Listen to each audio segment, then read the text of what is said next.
This is Audible.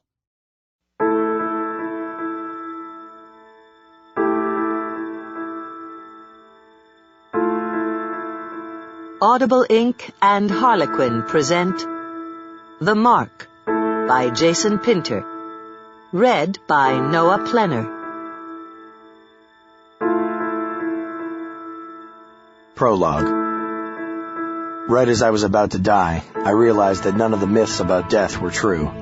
There was no white light at the end of a tunnel.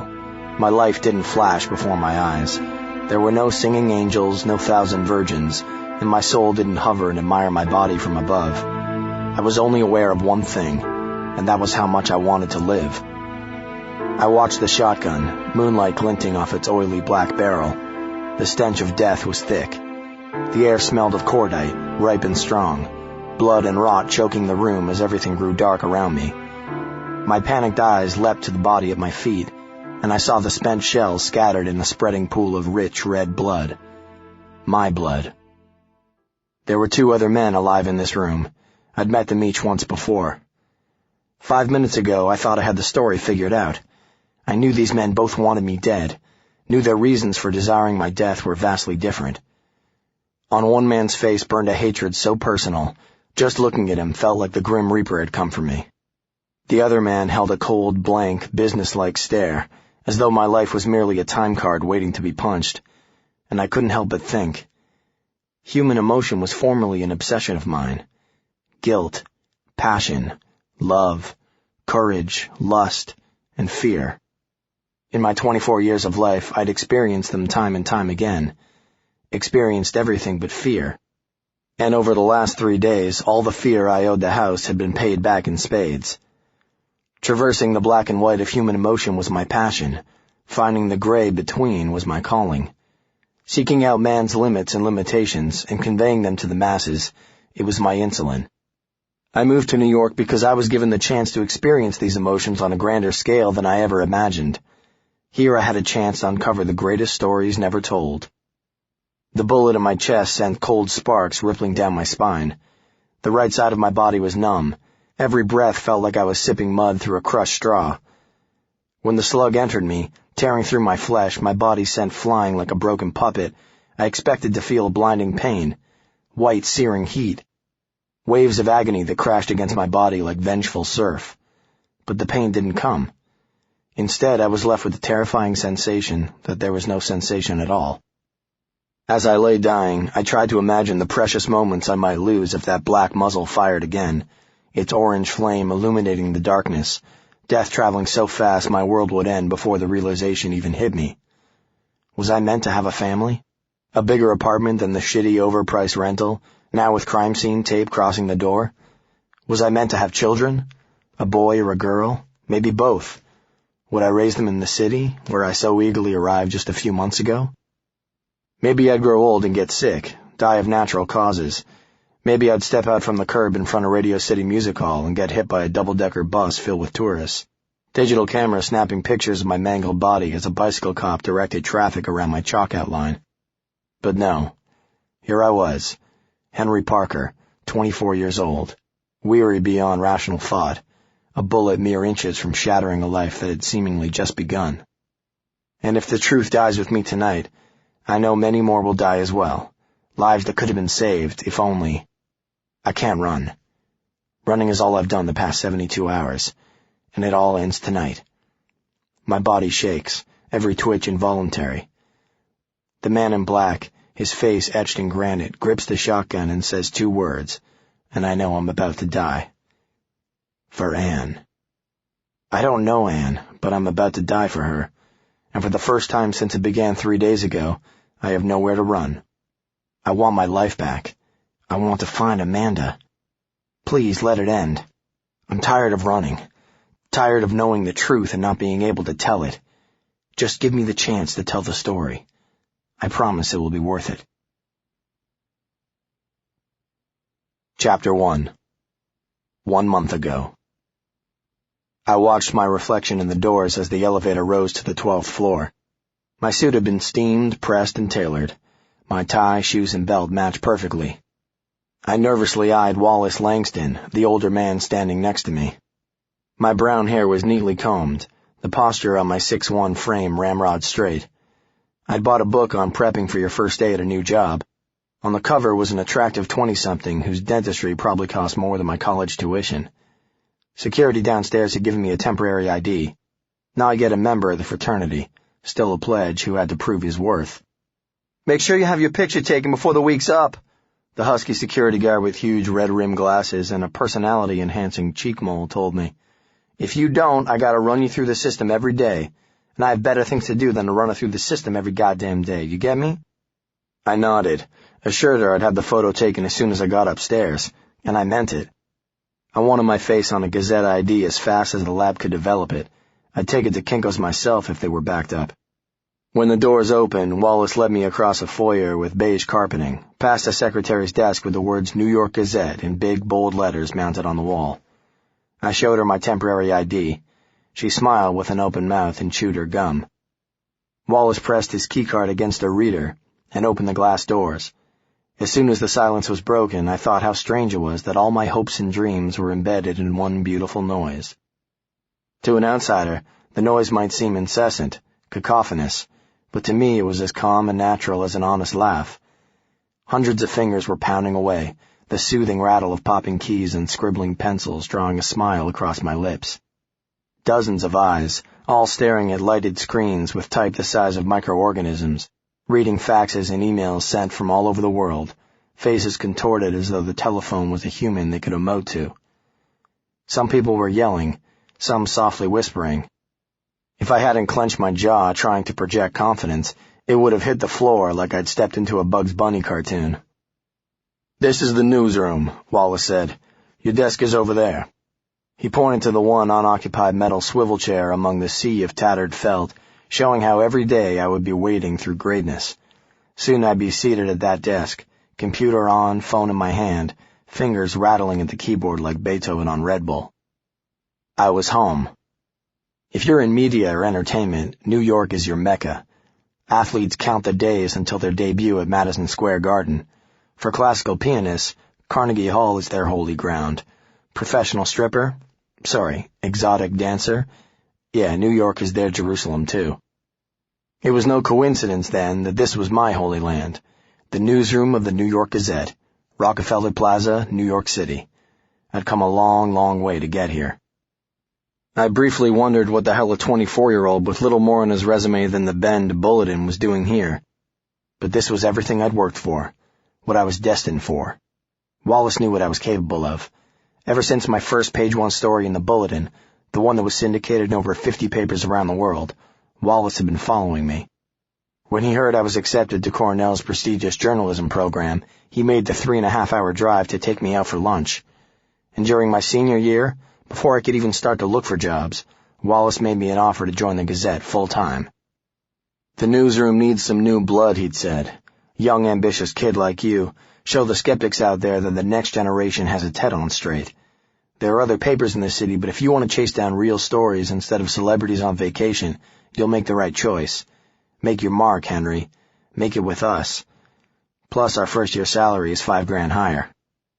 I drank 3 bottles of champagne that night, and passed out in John Derringer's shower with a Bic mustache and sideburns. I felt Wallace's hand against my suit jacket. I hoped he didn't press too hard. My threads probably cost less than Wallace's haircuts.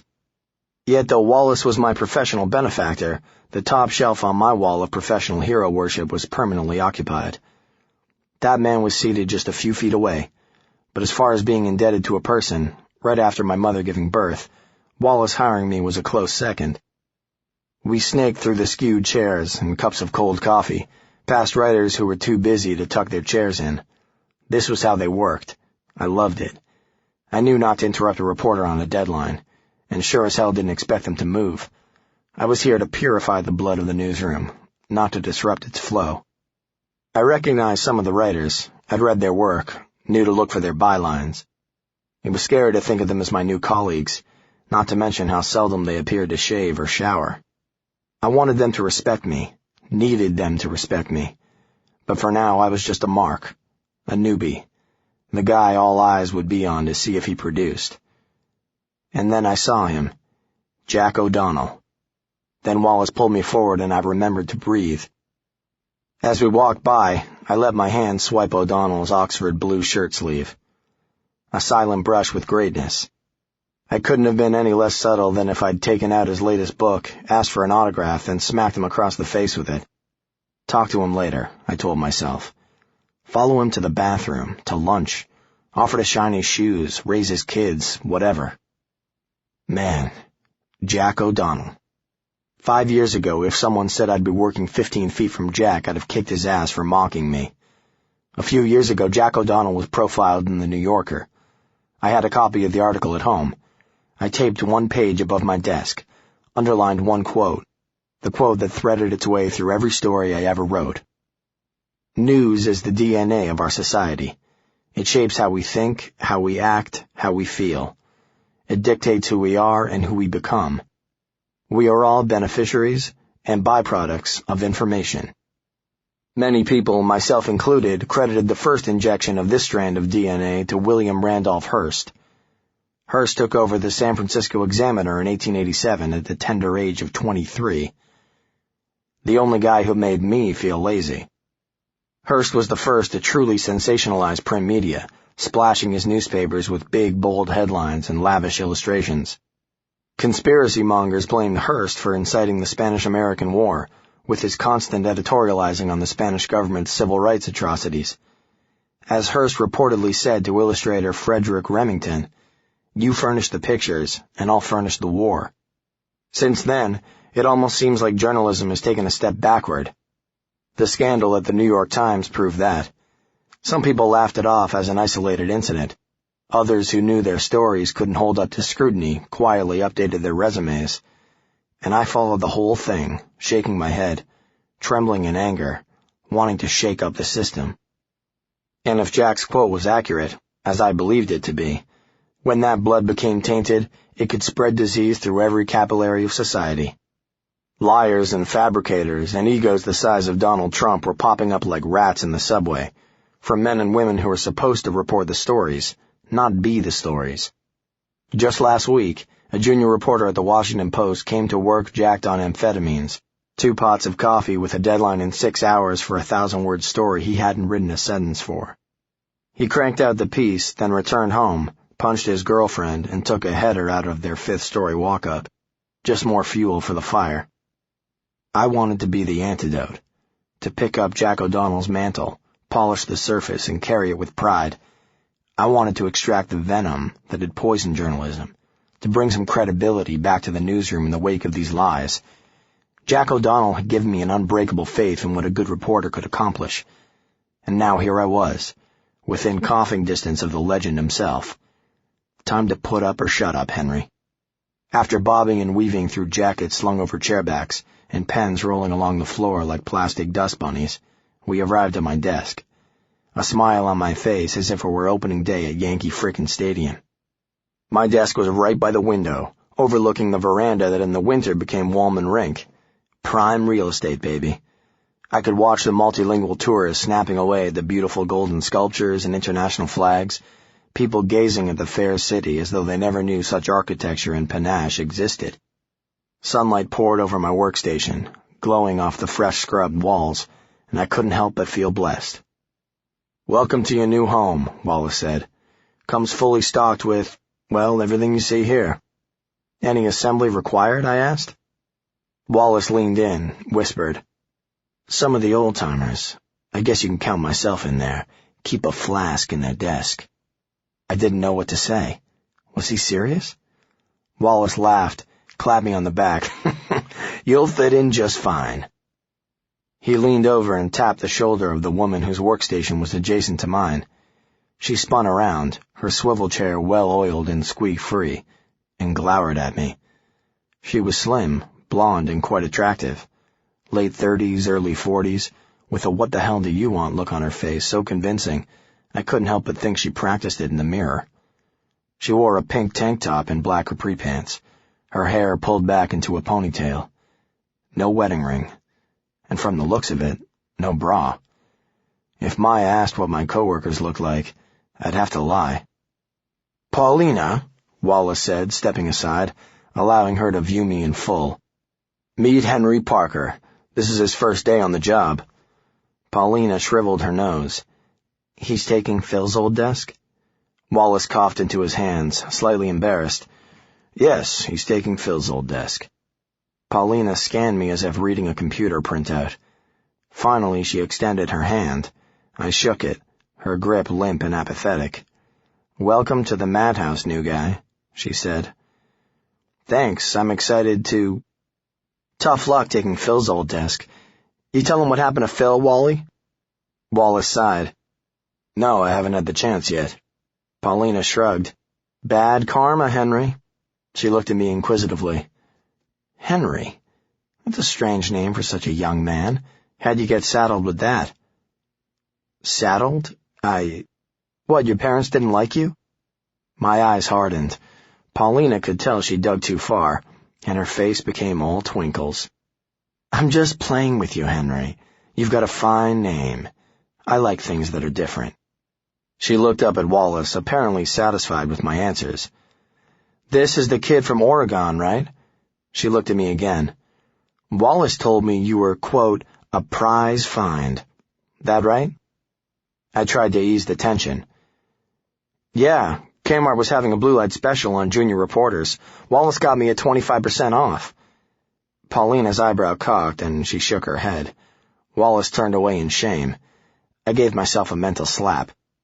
Paulina said, That's not funny, Henry. You haven't been here long enough to get away with making shitty jokes. Sorry, from now on only funny jokes.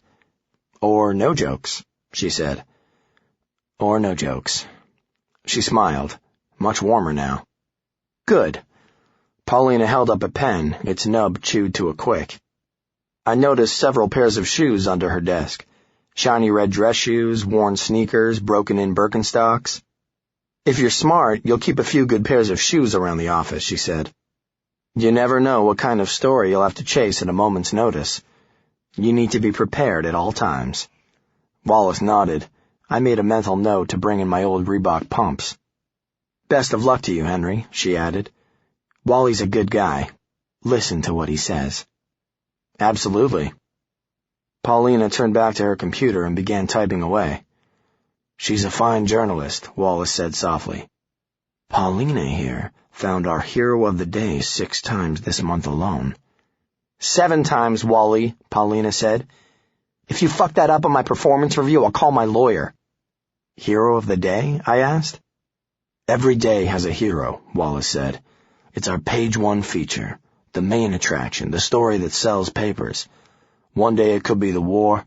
The next, it's the elections. The next, it could be a man who keeps a Bengal tiger in his apartment as a pet, or a celebrity discovered screwing his babysitter. Paulina added, Every day has a different hero. Simply put, it's that day's biggest news. Every day needs a hero. Without one, there's no news. We don't sell papers, the Gazette brings in no money, we all get canned, you're back in Bumblefuck, Oregon before the month is out. Plus, whichever reporter reports the most heroes over the calendar year gets a pretty nice bonus. So get cracking. There are a lot of rocks out there to turn over. Wallace said, Don't worry, you'll have your chance. For now, though, try to observe how your new colleagues work.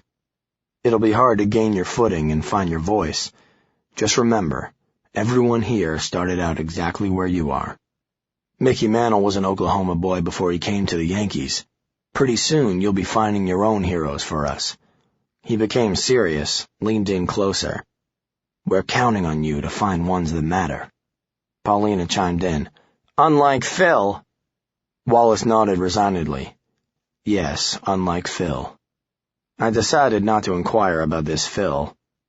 It was newsroom gossip, and I hadn't earned the right. Well, have a seat, Wallace said. See how the old desk fits you.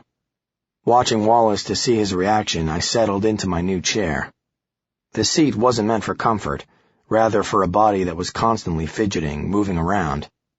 Designed more to keep you awake than keep you relaxed, and I was sure my spine would hate me for it.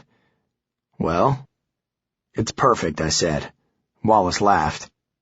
Bullshit, but you'll get used to it. Let's have lunch Thursday. HR will send you info about benefits and 401k. Give me a holler if you need anything. Just then a voice rang through the office, Wallace's secretary. "Mr. Langston, Rudy Giuliani on line 2. He muttered. "Shit.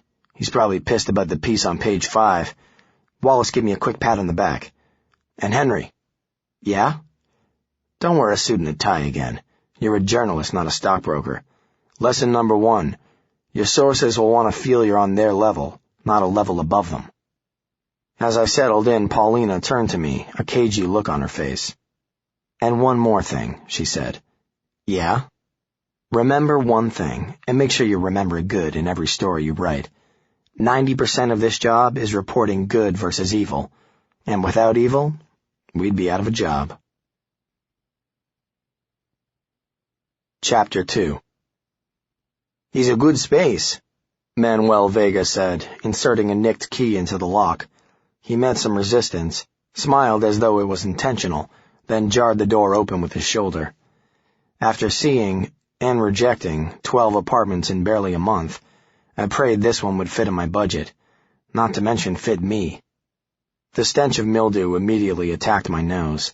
Flecks of white paint spotted my coat where I brushed against the doorframe. A rasping noise, like the death throes of an elderly marsupial, emanated from the radiator. Putting my hands in my pockets, I gritted my teeth. "And this is how much?" $9.75 a month. 6 months' rent paid in advance."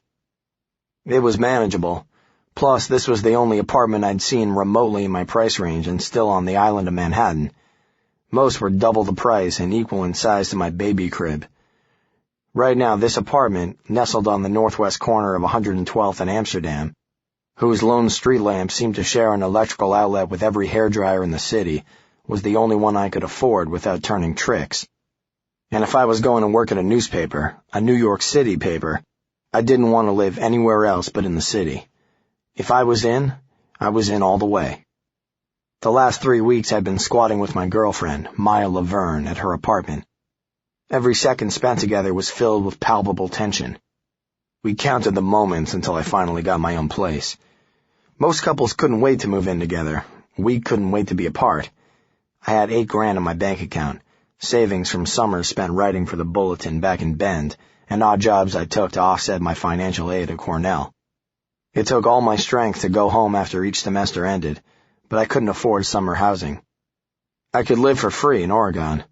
I could live with being a ghost in my own home. That was the only way I could stay sane, slipping in and out without saying a word to the man on the couch or the woman who couldn't do anything to stop him. $8,000 was all the money I had in the world. I sure as hell wasn't expecting any monthly stipend from the man I stopped calling Dad a long time ago. Maya was a second-year law student at Columbia. Her father, David Laverne, was the former dean of Fordham Law, had made a killing sitting on the internet bubble and selling right before it burst. Needless to say, her ticket was punched a long time ago.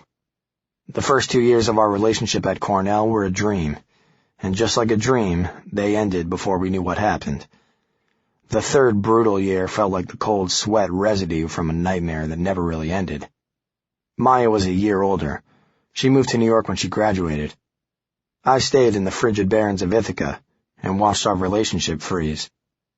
It was just a few months ago, this past February, that our relationship was dealt a mortal wound. Since then our pulse had slowed, the gangrene of that horrible night spreading and poisoning us. We hoped things would get better when I moved to the city, like a couple in a failing marriage that decides to have a child in the hopes that it will bring them together. I found Manuel Vega on Craigslist. The announcement was in tiny lettering, as though embarrassed to compete with the bigger notices with bolder font. "So you've seen the apartment. Now you rent the apartment," Manuel said. He pulled a piece of paper and pen from his pocket, held them out to me. "Whoa, hold on a second, Chief. What if I don't want to rent it?" "What's not to like?" he said, as though personally insulted. "You have 4 walls, ceiling, refrigerator even." How could I argue with that logic? The price seemed reasonable, even for such a uniquely odorous pad, and I had no other options. Manuel even offered to cram himself into the fridge to prove its square footage. I politely declined. After briefly investigating for vermin and finding none visible, it was time to get down to business. I needed the space. Maybe space would bring Maya and I closer. And maybe there were gold bricks buried along with Jimmy Hoffa in the walls. So 6 months' rent, up front. That's a lot, I said, sighing. Unbelievable. I was on the verge of shelling out over 2/3 of my savings for an apartment that looked like the only witness to a teen horror flick. Up front. You pay down payment now. If I take the apartment, I said. Manuel shrugged and nibbled a fingernail. You don't take now. Someone will tomorrow. That right? I placed the ad yesterday, amigo. You the third person to see it today. You write check today, maybe I tell the others to scram. Damn, I said, a little too audibly. Is there a cable hookup? Is the apartment internet ready? Of course, Manuel said, a toothy grin spreading over his face. You have all the internet you want. All right, I said through gritted teeth. I'll take it. I took the papers, read them over. You fill these out now, have a certified check from me tomorrow for the first 6 months. $6,875. You mean $5,875? Yes, right. And you don't pass your credit check, I put ad back in the paper.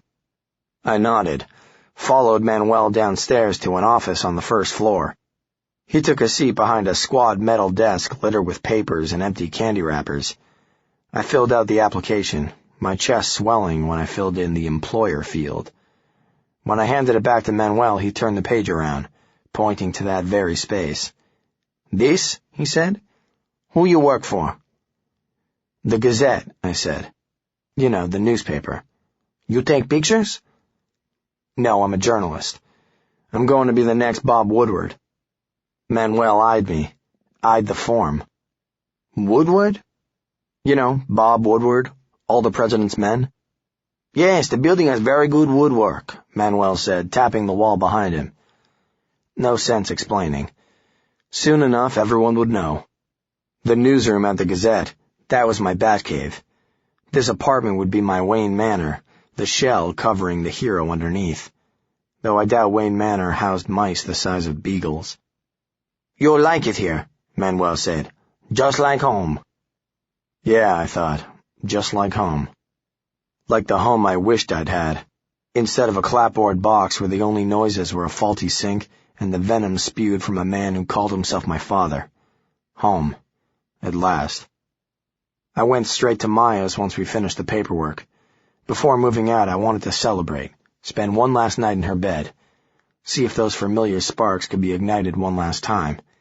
I called ahead to propose a celebratory dinner, but she replied with a curt, Henry, I have finals next week.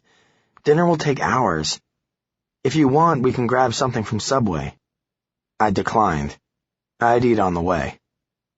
She met me at the door wearing a red bathrobe, her blonde hair stringy and wet. She smelled great, fresh. I wanted to gather her up, hold her like I held her when we first met. When nothing else mattered and real life seemed so far away. I placed my hand on her arm, rubbed it gently.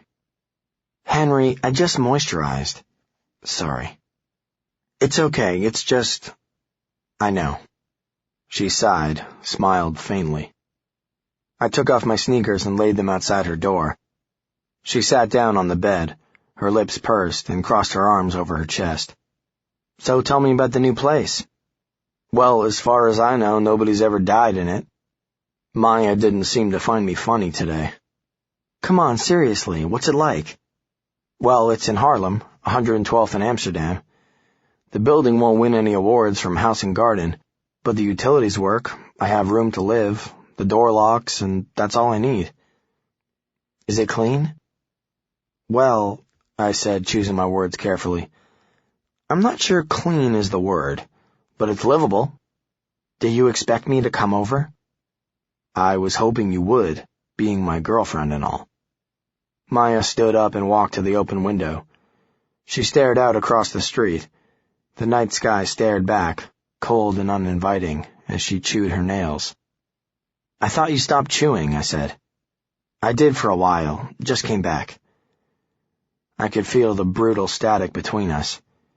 Why were we together? Just because we'd weathered the storm and were content to hit dry land? Or did we really think we had a chance? That maybe we'd remember those first nights, when every moment was the only reality we needed. Staring out the window, Maya said, "I hope your apartment works out for you." What's that supposed to mean? And this, I knew, was the end. That's all I mean. I hope you like your apartment. Don't try to analyze so much. No, there was something in your voice. I hope you like your apartment, but... I just want to know what the but was. Maya turned around. Her hair fell around her shoulders. Her skin shined. I wonder sometimes, Henry. Wonder about what? She turned back around. Nothing. Don't do that. That thing where you ask a question and then say it's nothing. It's not worth talking about. Yes, it is. It always is. I walked over to her, put my hands on her shoulders. She shivered for a moment, then relaxed. Sometimes I think about things. I knew where this was going, and felt a knot rise in my stomach. My hands fell off her shoulders, and I took a step back. Then her voice got soft, quiet. Things have been different. I think you and I both know that. I know it has. It's been like this since that night. Yes, she said, sighing. Since that night. I sat down on the bed, wrapping my arms around a lace pillow. I looked up at Maya, could see the faint scar on her cheek. It was barely noticeable unless you knew it was there. I knew it was there. I just think about that night and wonder if it was an omen, you know? A sign. I nodded, knowing too well what she was saying. So what do you suggest we do? End it now, right when things get hard? This isn't hard, Henry. Hard is what's going to happen when I graduate from law school and you're working night shifts at the Gazette. School and work take up time, but... She paused. They're really only stepping stones. I just don't want to slip up before I graduate. I don't want to lose focus. We aren't a stepping stone. If we work hard, we'll find a way to make it work. I know things have happened. I hesitated, my voice catching, a lump rising in my throat. Bad things. But we can get past them. Maybe, she said, uncertainty coloring her voice. But when I'm a lawyer and you're a journalist or whatever, we'll have even less time to talk things out. At some point we need to step back and really wonder if it's worth it. I knew I shouldn't ask. It wasn't the topic of discussion, but it burned me, and I had to. What do you mean, a journalist or whatever? I just mean when your career is on track, when you're doing whatever you want to do. I shook my head, tossed the pillow onto the headboard where it lay at an awkward angle. You've never had faith in me. That's not true. I've always stood by you. That's easy to do in college, easy to say when you're not even there. But what about now? Would you stand by me now? Maya's face grew cold. All the life fell away from her. Don't you ever dare talk to me about not being there. Maya stepped forward and put her arms limply around my neck. She pressed her lips against mine, then removed them. I left moments later. The next time I spoke to Maya, 3 men wanted me dead. Chapter 3. If I was less ambitious, none of it would have happened. But I was stubborn, impatient. I like to think all great minds are, but I never dreamed ambition might cost me my life. My 4th day at the Gazette, Wallace offered up my first reporting assignment.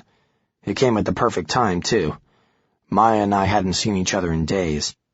I was in desperate need of a pick-me-up, and an assignment did a better job of that than a six-pack. When Wallace called me into his office, the possibilities flew through my head. I knew the stories Jack O'Donnell was reporting. Sometimes when I passed him on the way back from the Flavia machine, I'd look over his shoulder and see the words on his computer. For the last 6 months, Jack had been working steadily on a story so big, the Gazette was planning to run a week-long feature upon completion. I knew what the story was. Everybody in the office did. Jack had risked every source, and even his life, to dig it up. Jack was investigating the brewing war between 2 organized crime families, a story that first took shape 20 years ago when O'Donnell wrote a book chronicling the resurrection of the New York Cosa Nostra, personified in the form of John Gotti. The book sold almost 1 million copies and was made into a film starring James Caan. When I was a teenager back in Bend, I bought a tattered copy at a used bookstore. It sat on my shelf like a trophy. And now, years later, in the wake of Gotti's death, O'Donnell was exploring the new wave of organized crime.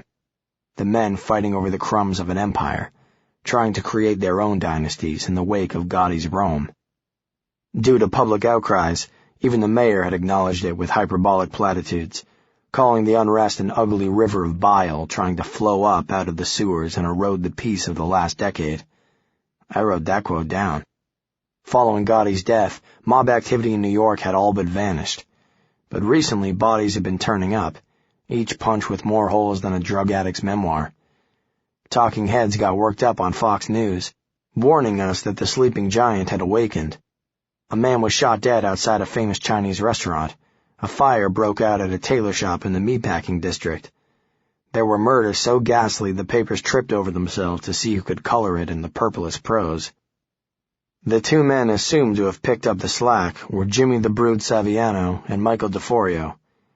While I'm all in favor of creepy nicknames, the Brute seemed a little too overt for my taste. Too in your face. Like a guy nicknaming himself Killer in the hopes it would make up for the fact that one of his testicles hadn't descended. The Saviano family had started out small, more like a crew with a couple dozen loyal thugs who knew their chance to pocket 6 figures was only possible through the noble profession of cracking heads. Guys more loyal to the amenities of the lifestyle than to Puzo's omerta. But once Gotti's crew folded, his men searched for a new start, another strand of crooked DNA. Most shifted allegiances, promising obedience to Saviano.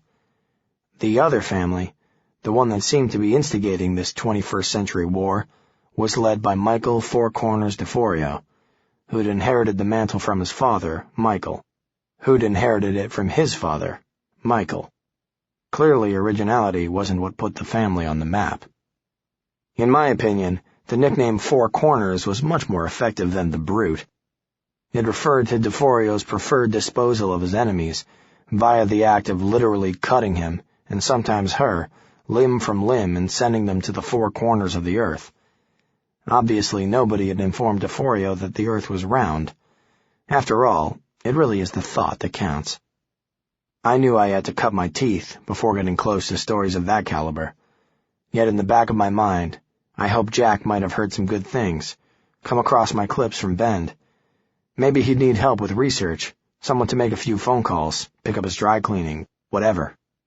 Wallace called me into his office on a Thursday, and I was pretty sure he could see my heart beating through my shirt. The thin smile on his lips meant he surely had a hard-hitting story for me. Something from the top of the pile.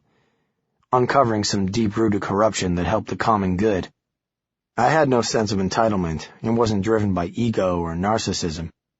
I just wanted to be the best damn reporter the world had ever seen. My chin dropped when he handed me a white index card. A name, telephone number, and address were scribbled on the front. Without looking up, Wallace said, "I need an obituary for tomorrow's paper. I want to see copy by 5 o'clock. I stood there for a moment, scanning his face for sarcasm. Maybe Wallace had a sense of humor. Nope. Nothing. "All right," I said, pulling out a notepad and pen. "Who's, Arthur Shatsky?" Wallace scratched his beard. "Arthur Shatsky was, I should say, a classics professor at Harvard until he retired about 15 years ago." Wallace looked at me, tented his fingers, and breathed into them. "Write something nice, Henry. Jack O'Donnell was an old student of Arthur's." I wrote down the info, my heart slowly sinking. Not exactly front-page material. "And Jack didn't want to take the story?" I asked. Wallace laughed. "Jack O'Donnell is a national treasure. He writes what he wants, when he wants. He hasn't written an obituary in 40 years. Wallace stood up, clamped his hand on my shoulder, squeezed it gently. "Everyone's got to start somewhere, Henry." I offered a weak smile and returned to my desk, making an effort not to drag my heels. Paulina shot me a quick glance that didn't go unnoticed. "So, what did Mayor McCheese want?" she asked. I sat down, said, "Gave me an assignment." Paulina's eyes perked up. I sensed jealousy and shook my head. Don't get worked up. He's got me writing an obituary for one of O'Donnell's old professors. Paulina sniffed and then blew her nose into a tissue that she let float to the floor. Been here 1 week. You're already writing for O'Donnell. She seemed more than a little peeved. You get a few stories syndicated out of some podunk paper in bumblefuck Ohio. Oregon. Same place. I've been syndicated around the world, Hank, and Jack's barely said 2 words to me in 10 years. She took a sip of black coffee. And now they have a flavor of the month who probably gets carded at the movie theater.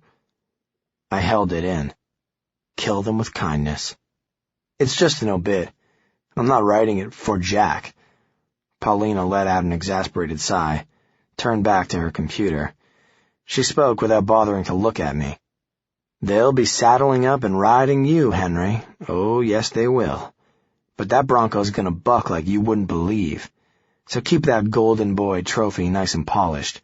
Otherwise they're gonna pawn it and sell it to the next kid who walks through the door and can spell right. If I wanted to make a career out of writing obituaries, I was off to the right start. 2 weeks later, and the sting had been taken out of death. It refused to sink in any deeper than my computer screen. First Arthur Shatsky, then a painter named Eisenstein I'd never heard of, then an electrician who'd fallen down an open elevator shaft. There are 4 steps, Wallace told me, to writing a good obituary. First, their name and occupation. Second, the cause of death. Even if they fell down an elevator shaft, make it sound tragic. Third, use 1 quote each from a former business associate and a family member. Fourth, list the immediate surviving family. If they have no family, list the companies and committees that will lose their leadership. A life boiled down to a template. I respected the dead, but in my opinion, hiring a promising young journalist and making him write obituaries was like hiring Cassandra and having her make coffee. Screw ego. It was the truth. On my 3rd Monday, Wallace came over to my desk, interrupting my obituary of an architect whose sleep apnea had finally caught up to him. Henry, he said, I have a job for you. Yeah? Who died now? Wallace gave a hearty laugh. No, nothing like that. You've seen Rockefeller Center, right? I'm vaguely familiar with it. We do work here. So you've seen those spiders they have out front, right? I didn't like where this was going. Yeah, I have. The arachnids Wallace was referring to weren't real spiders, but huge 20-foot monstrosities some artiste had constructed out of what looked like metal from an old barbecue.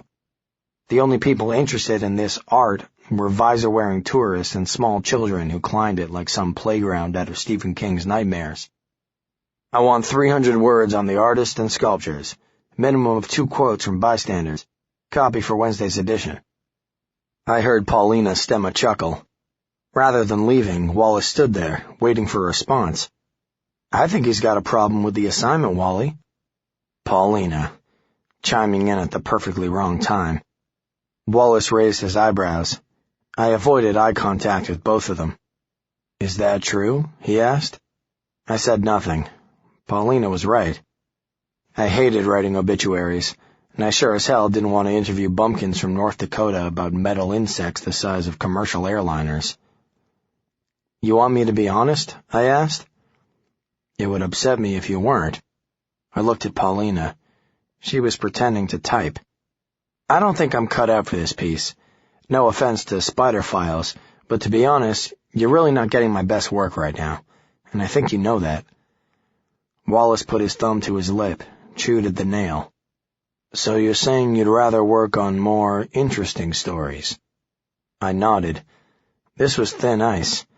I was asking the editor-in-chief of a major metropolitan newspaper for, essentially, more responsibility.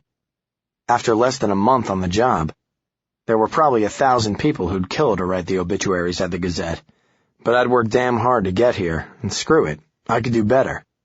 Finally, Wallace said, I'm sorry, Henry, really, but this is all I have right now.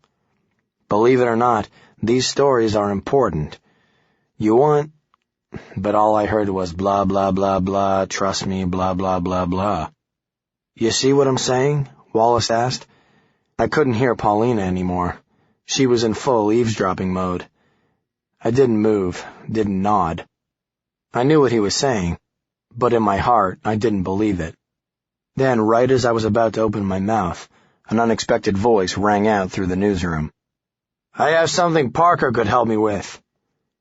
3 heads turned to stare. The voice belonged to Jack O'Donnell, and he was staring right at me. Thankfully, I peed after lunch. A slight laugh escaped Wallace's lips, and with a flamboyant wave of his hand, he directed me toward the elder reporter. Before I could even register that Jack freaking O'Donnell was talking to me, my legs had stumbled over to his desk. He was leaning back in his chair. A light gray beard coated his face. His desk was covered in Post-it notes and illegible scribblings, a photo of an attractive woman at least 20 years his junior. "So you're looking for more action," he said. My chin bobbed and I muttered a "yes, sir" beneath my breath. I could smell tobacco and coffee coming off his breath in waves. I wondered if I could bottle it and bring it back to my desk. O'Donnell slid his hand under a pile of paper and removed a notepad. He scanned it, then ripped off the top sheet and handed it to me. "Not sure if you've heard, but I've been working on some copy about criminal rehabilitation." I nodded again, kept on nodding. "You all right, kid?" I nodded some more. Jack sighed an okay under his breath. "What I'm doing is profiling a dozen ex-convicts, a kind of where are they now of the scum of New York. Then hopefully tie that into a larger investigation about the criminal justice system and its effectiveness, or lack thereof." More nods. I was getting good at it. When I asked, "What do you need me to do?" my voice cracked worse than a 15-year-old working at the drive-thru. I coughed into my fist, repeated myself in a much deeper tone of voice. O'Donnell tapped the paper, underlined the name, address, and phone number on the page. Luis Guzman, 105th and Broadway. "I'll call Mr. Guzman and tell him an associate of mine will be coming by for an interview. I've already spoken to his parole board, and they've confirmed it with Luis. They put pressure on ex-cons to do this kind of thing, put a happy face on the correctional programs. Don't be afraid to lean on him if he's reluctant to talk. I simply don't have the time to interview all 12 of these people by deadline. Give me the transcript and pick out some choice sound bites. Then give copies to me and Wallace. You get what I'm looking for. I'll give you an additional reporting by credit on the byline." "Wait, so I'll be working with you on this?" "That's right." "Directly with you on this?" O'Donnell laughed. "What, you want me to push you around in a stroller? Guzman did a few years for armed robbery, but records show he's been a model citizen since parole. Half a dozen good, usable sound bites and you're done. Think you can handle that?" I nodded. "I'm assuming that's a yes, and you don't have Tourette syndrome." "Yes, to the first question." Jack looked me over, clapped his hand on my elbow. Wallace liked the shoulder, O'Donnell the elbow. When I got my first page 1 story, maybe I'd slap people on the neck to be original. "You do this right, Henry. I might need some more additional reporting down the line." This time, nodding felt right. Chapter 4. I lay awake that night, my mind swimming with memories I wished could be forgotten, swept from my head and airbrushed from reality. But that would never happen. The dreams would haunt me for years. The helplessness I felt that night, months ago, would never leave. Yet any nightmare paled in comparison to the truth. It was in February, about 3 months ago. I was finishing up a term paper, trying desperately to boost my GPA a final few tenths of a point to impress employers, as though a tenth of a point was the difference between the New York Gazette and the Weekly World News. 3 sleepless nights in a row, my brain was stringing up yellow tape and preparing to go on strike. Maya and I had been fighting all week. Something about unreturned phone calls. She was in New York. I was in Ithaca. It doesn't matter now. Hang-up after hang-up, words we'd eventually regret. At 11:45, with Flaubert in my mind and sleep deprivation settling in, Maya called me childish. To say it was the straw that broke the camel's back is like the skipper on the Titanic saying, "Oops." I called her a bitch. I told her I was sick of our relationship. I was tired of her crap. She said I was an asshole. I told her she was right, and then I hung up on her. I memorized the last page of blurry text and let my eyelids mercifully close. And I wondered, not for the first time, if it was worth it. Then, at 2:36 a.m., a time now branded in my subconscious, my phone rang. I answered it. It was Maya. I said hello. I heard heavy breathing on the other end, the sound of shuffling. A whimper. She was crying. About us, surely. But there were no words. I hung up without thinking twice. And then I turned my phone off. The strains of Love Me Do woke me at 7:30. I laughed at the irony of the lyrics. I barely remembered last night's phone calls. After swigging from a cup of cold French vanilla, I turned on my phone. There were 4 messages waiting for me. I felt a twinge of guilt as I dialed voicemail. I remembered hanging up on Maya while she was crying. The girl who'd shared my bed so many nights, who'd asked me to make love to her, who held my hand when I needed it. How could I have been so cruel? The first message froze my blood. It was filled with static, the words nearly unintelligible, but I could hear enough to make out a voice amidst the confusion. It was Maya, and she was crying. "Please, Henry! Oh God, please pick up!" And then the call ended. In a panic, I listened to the next 3 messages. 2 were from Maya's parents, the last one from my father. I had to get to the hospital. Suddenly, I was hammering on door after door until my friend Kyle answered. In tears, I convinced him to lend me his car. I drove down to New York at 90 miles an hour, double parking in front of Mount Sinai Hospital. Kyle's car was towed as soon as I ran inside. "Maya Laverne," I told the receptionist. She punched a few keys on an old computer, anger and frustration building in me with every wasted second. I sprinted to the elevator and rode to the 6th floor, my body shaking, tears pouring down my face. When I found room 612, I bowed my head and entered. I steeled myself for the worst, but the vision inside will remain carved in my brain until the day I die. Maya's face was covered with sterile white bandages, her skin pale and dry. Her mother and father were kneeling beside her, holding her hands, stroking her arm. I could tell they'd been crying all night. An IV was punched into Maya's forearm, drinking from a clear plastic tube. I could barely utter the words, "I'm sorry," before I completely broke down. Maya had been attacked. She'd called me for help at 2:36 a.m., and I had hung up on her. She'd gone to meet friends for a drink, her mother said, and was looking for a cab when a man grabbed her and shoved her into an alley. He stole her purse, slapped her across the face, then decided he wanted more. He ripped her skirt and punched her in the stomach. All the while, her lover, "I love you, Maya," was ignoring her. The man took his time, unzipped his pants. Maya managed to press the send button on her phone. It automatically redialed my number. That's when I hung up.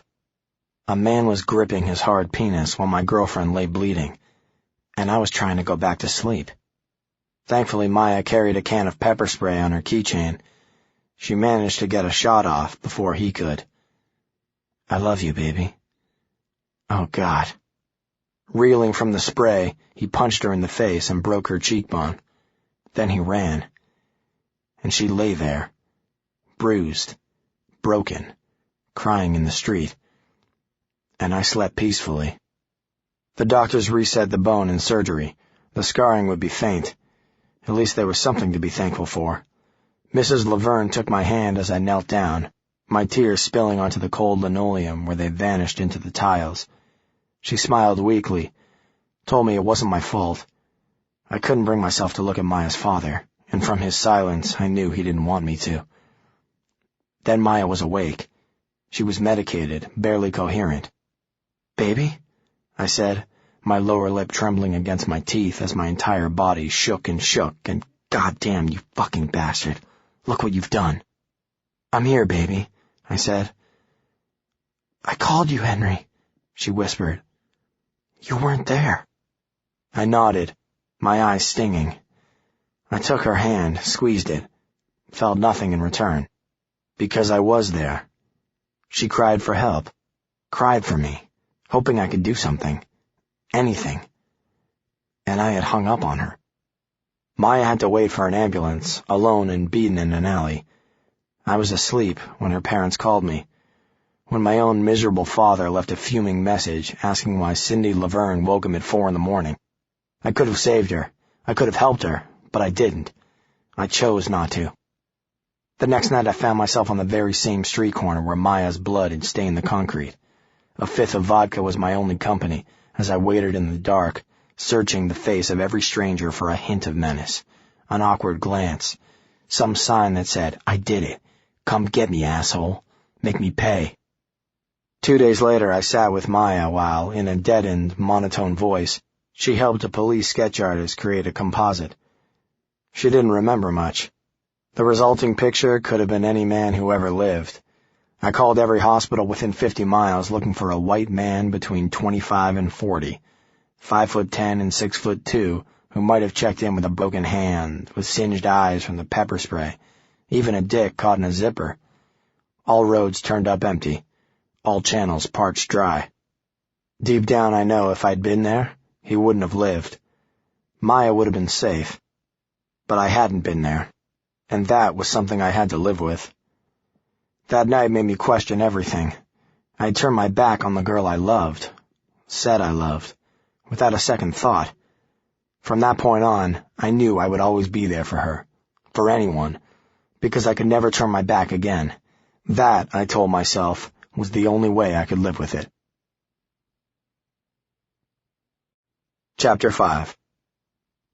I grimaced at my latest statement and wondered if the bank laughed every time they saw my meager deposits. I could pay half my current rent and find a studio twice as big in Brooklyn or Queens. But as long as I didn't mind crackers and an apple for lunch, the aura of living in the city made it all worthwhile.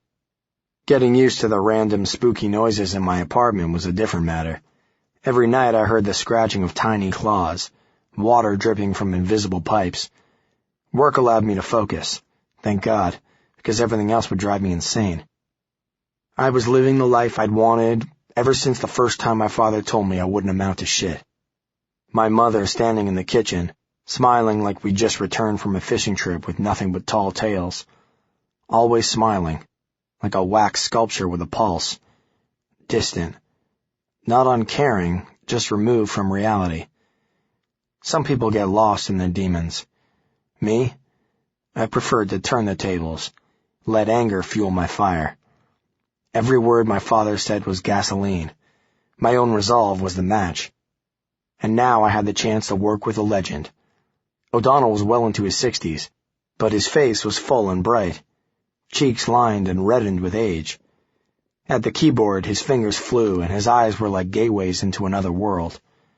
By trusting me with an assignment, Jack had given me a taste, and once I got a mouthful, it would bring out the best in me. When I arrived at the Gazette, I grabbed a tape recorder from the AV room, went to my desk, and dialed Luis Guzman. A man with a thick Hispanic accent answered. "Hello?" "Hi, Mr. Guzman? This is Henry Parker from the New York Gazette. Did Jack O'Donnell tell you I'd be calling?" "Si. He said a young associate would be getting in touch about an interview.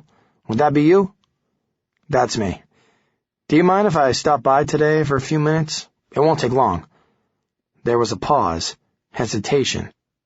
"I don't know, Mr. Henry. Today's not so good. I have an appointment later." He was evading the conversation, just like Jack said. "What time is your appointment?" "My appointment? It's 7 o'clock.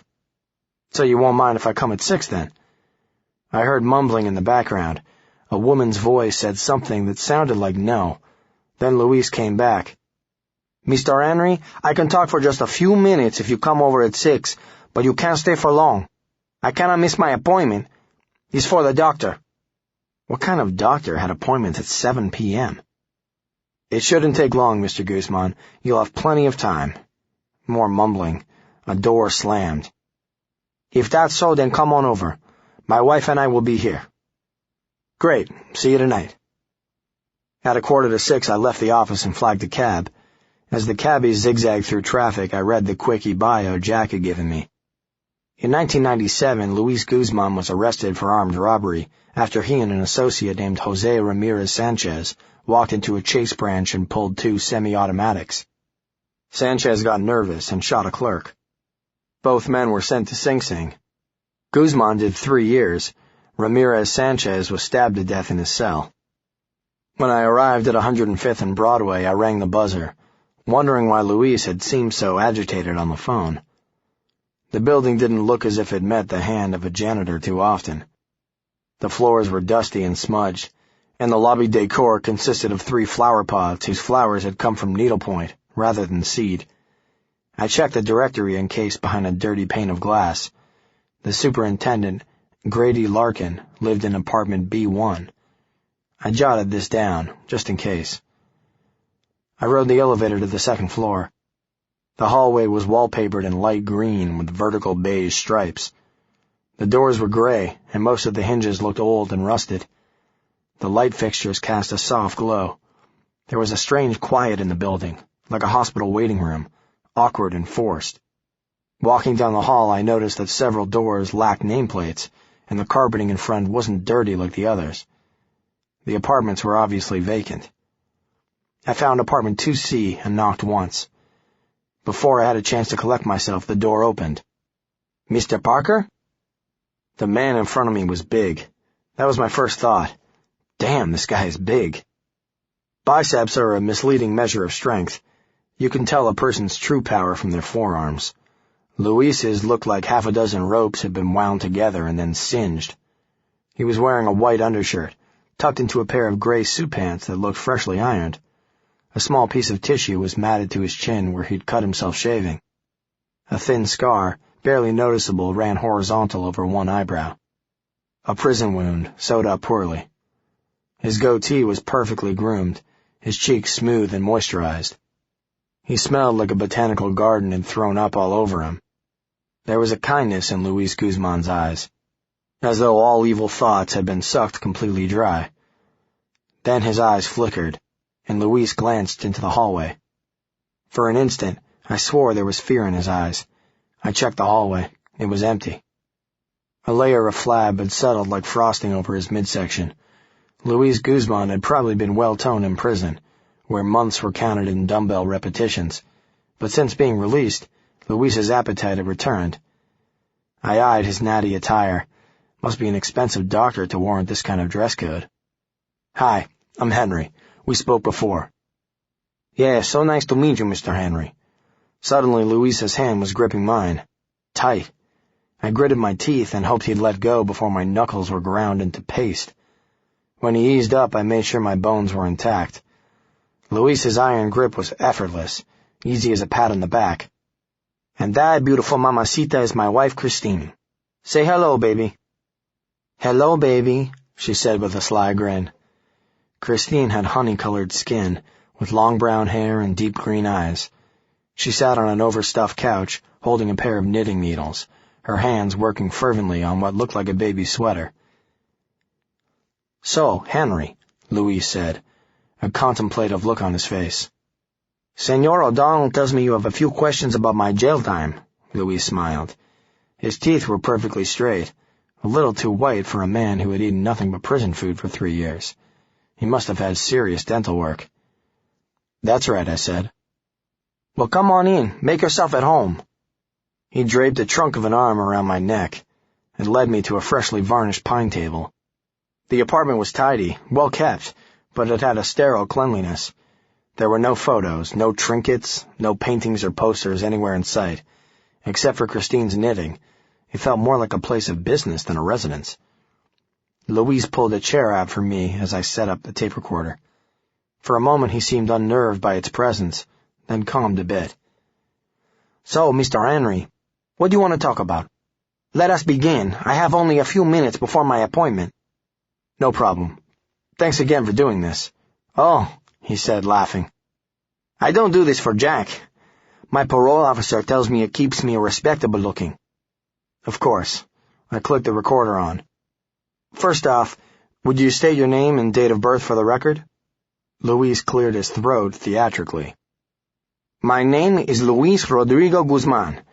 I was born on July 19th, 1970. Okay, Luis, what's your most vivid memory of your time in prison? Luis sat back in his chair, then suddenly stood up. He went into the kitchen, poured a glass of water. He offered it to me. I politely declined. Taking a long sip, he rested his elbows on the wood and spoke softly. That's a tough one. But I have to say the RTA. RTA?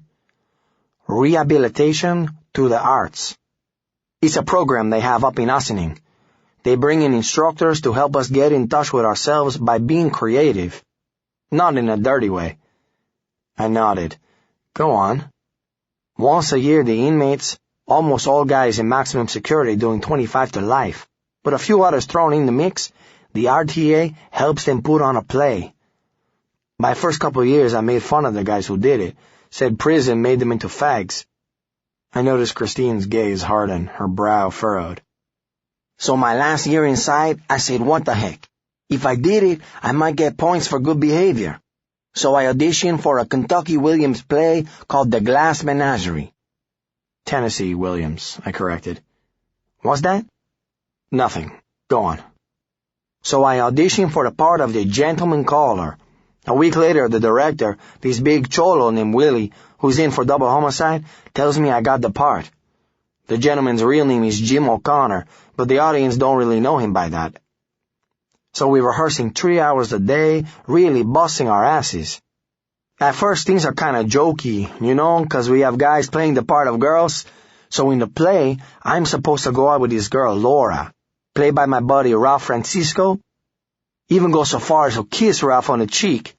Laura's a cripple who's been waiting her whole life for something good to happen, and spends her whole time polishing these little glass animals. So she finds out that my character is engaged, and it just kills her. Soon as I walked off stage opening night, I busted out crying. We did 4 shows. The first 3 were for the general population, but the last one we did in front of 500 people from the outside. I'm talking wives, parents, children. It was the best night of my life. Luis's voice was soft, but the emotion was unmistakable. He dabbed at his eyes, took another sip of water, then continued. Anyway, this play is about what you want and what you can't have. Made me think about why I was inside in the first place. I always wanted something I couldn't have. And then when I thought I had it, turns out it was nothing but bullshit. That's my most vivid memory, Mr. Henry. For a half hour, Luis poured his heart out to me. He laughed, cried, but never asked me to turn the tape off. I learned how he met Christine at a Harlem poetry reading after his release, how she was knitting clothing for a child they hadn't yet conceived, that he worked as a security guard and pulled in $23,000 a year before taxes. I learned that he was the happiest man in the world because he was supporting the woman he loved under a roof he paid for. When he mentioned the apartment, a small chime went off in my head. Christine didn't work. The apartment, I estimated, based on my own home's pitiful dimensions, was a solid 1,000 square feet at least. Not bad for a guy barely above the poverty line. At 6:30, Luis stood up and clicked off the tape recorder. And now I need to get ready for my appointment. I stood up as well. He took my hand and ground more metacarpals into powder. Thanks, Luis. It's been a pleasure. All mine, Mr. Henry. So, Henry wants to write newspaper stories? Well, I wish you all the best of luck. As I left, I watched Luis close the door, his eyes disappearing as the bolt latched home. Right before it closed, I saw that fear again, and saw that there was more to this man than even Jack O'Donnell knew. Sitting in the back of a Greek diner, shoveling souvlaki into my mouth, I listened to the tape of Luis's interview. Tomorrow I'd transcribe it for Wallace and Jack, highlighting the best parts. This was my chance to prove I could hunt with the big boys. Jack O'Donnell, a living legend of the newsroom, would review my work for his story. There was some great stuff on the tape, but the more I listened, I couldn't help but listen to the trembling in Luis's voice. Something was eating at him while we talked. The more Luis spoke in that quivering tone, I knew he was holding back. He lied about the doctor's appointment. Hell, I'd done the same thing to get out of work before. But Luis was dressed to the hilt. like he was preparing for a wedding or a funeral. And I didn't buy for a second that he could afford that apartment on $23,000 a year. There was more to this man than what I'd caught on tape. I needed to know more. To pry out of Luis Guzman would cause the fear behind that voice. But Jack had given me an agenda. I did what he asked, no more, no less, but it didn't sit right. There was more to Luis Guzman, and I had to find out what it was. Christine would be home. Maybe she could shine a light. Stuffing the tape recorder and notebook into my backpack, I left the diner and headed back to the Guzman's apartment.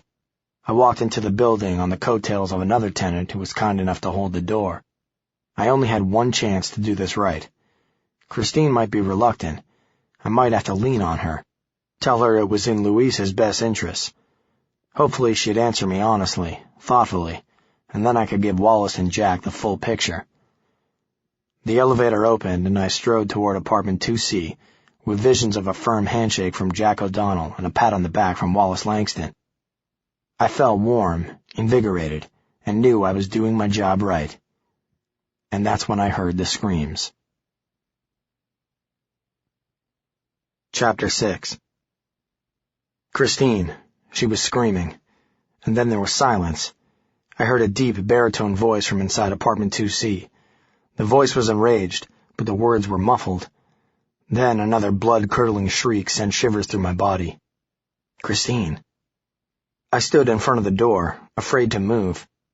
Could Luis be beating her? No, it wasn't possible. I looked into his eyes, saw that violent life had left him long ago. But for most criminals, rehabilitation lasted only as long as chance. All it took was one moment to plunge back into the abyss. Then I heard the voice again, more clearly. It wasn't Luis. No, Luis had a thick Hispanic accent. This was a different person altogether. The voice was crisp, American, no Latin inflections. I heard a loud thunk, like the sound of wood hitting wood. Oh, Jesus. Oh, God. My feet were rooted to the floor. This was none of my business. I wasn't supposed to be here. My job was done. I already had what Jack wanted. Nobody would think worse of me. Then I heard it again. Another thunk. And a muted scream. Maya. That night, sitting by her bedside at the hospital. I called you. You weren't there. I called you, Henry. The screams grated my flesh. I heard Christine sobbing, then the hush of another man's voice pleading. This voice had a Hispanic accent. Luis. Then the American shouted.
Denton ran for the door, signaling Mauser to follow. Parker's at a payphone 2 goddamn blocks east from here. NYPD's on the way. Mauser thought he saw a disappointed look on Denton's face as he threw the door open and raced into the stairwell. Denton said, "Joe, we gotta find this kid before anyone else does." Mauser looked over his shoulder and smiled as he felt the reassuring weight of his Glock against his ribs. "Tell the NYPD to throw a fucking vice on this entire city. If anyone lays a goddamn finger on Parker before I fucking find him, I'll be bringing 2 bodies to the morgue today." Chapter 12. I shouted into the phone, "Maya! Maya! What happened?" "Run," she'd said. Not a simple "please go, Henry." She was pleading with me, warning me. I stepped away from the phone booth like it had contracted the plague. My cheeks felt hot. I looked left and right, saw nothing out of the ordinary, only the familiar sounds of traffic horns and pedestrian conversation. Run. It didn't make sense. What had made Maya so afraid? A rumbling in my gut said I needed to get out of there. I'd come uptown with the hope of seeing Maya, but I also had a backup plan in case she couldn't help. Now I'd have to scrap them both. I wasn't safe. Unease swept over me like a frigid wave. Then I heard a sound that froze my blood. Footsteps. Not just the pitter-patter of feet stepping in tune to their body's rhythm, but the hard pounding of sprinting strides. I listened closer. There was more than one set of feet. I spun around, and to my horror saw 2 men running toward me, less than a block away, their eyes deadlocked on mine. One of them held a gun. Light glinted off another object that I instinctively knew was a badge. Run. "Henry Parker?" the taller, thinner one yelled. "Don't you move a fucking muscle." My feet moved before I could think, and suddenly I was sprinting east down 116th Street, cutting between 2 lanes of traffic. The honking of horns filled my ears, drivers cursing at me in foreign languages. A car's bumper sideswiped my leg, knocking me off balance. I pulled myself together, saw a turbaned man in a taxi giving me the finger. I darted to the other side of the street, rounded a corner, then wound my way through stunned pedestrians. Heads turned in unison as I sprinted past. My lungs felt ready to explode, the wind ripping at my face. I had no concept of how close the cops were, the pounding in my ears as loud as thunder. Suddenly, an arm shot out and grabbed me, tearing a large hole in the fabric below my armpit. I managed to spin away as a muscular man in a sweatshirt yelled, "That's Henry Parker! Stop, you fucking cop killer!" My only salvation was the subway. No chance I could make it anywhere on foot. I had to get out of New York. People had begun to recognize me. Even if I could outrun the 2 cops, I couldn't outrun an entire city. I dodged a line of garbage cans on the corner of 115th and Madison. Bracing myself, I shoved the cans one by one, sending them rolling down the street, littering the sidewalk with foul-smelling debris, creating a makeshift rolling barricade. "Parker! Stop where you are!" a voice shouted. It was close. Too close. I weaved in and out of traffic, my body a strange mixture of burning heat from the sweat and cold from the wind and fear. Every nerve in my body was on fire. I beat the next traffic light, running as fast as I could, legs churning, my bruised ribs throbbing. "Parker! Henry!" I made out 2 distinct voices, both angry, vigilant. They weren't going to stop. Between Lexington and Park, I finally reached the entrance to the downtown 6 train, my sides aching, ready to collapse. Then a terrifying crash ruptured the air, like lightning on a clear day, and pedestrians around me ducked for cover.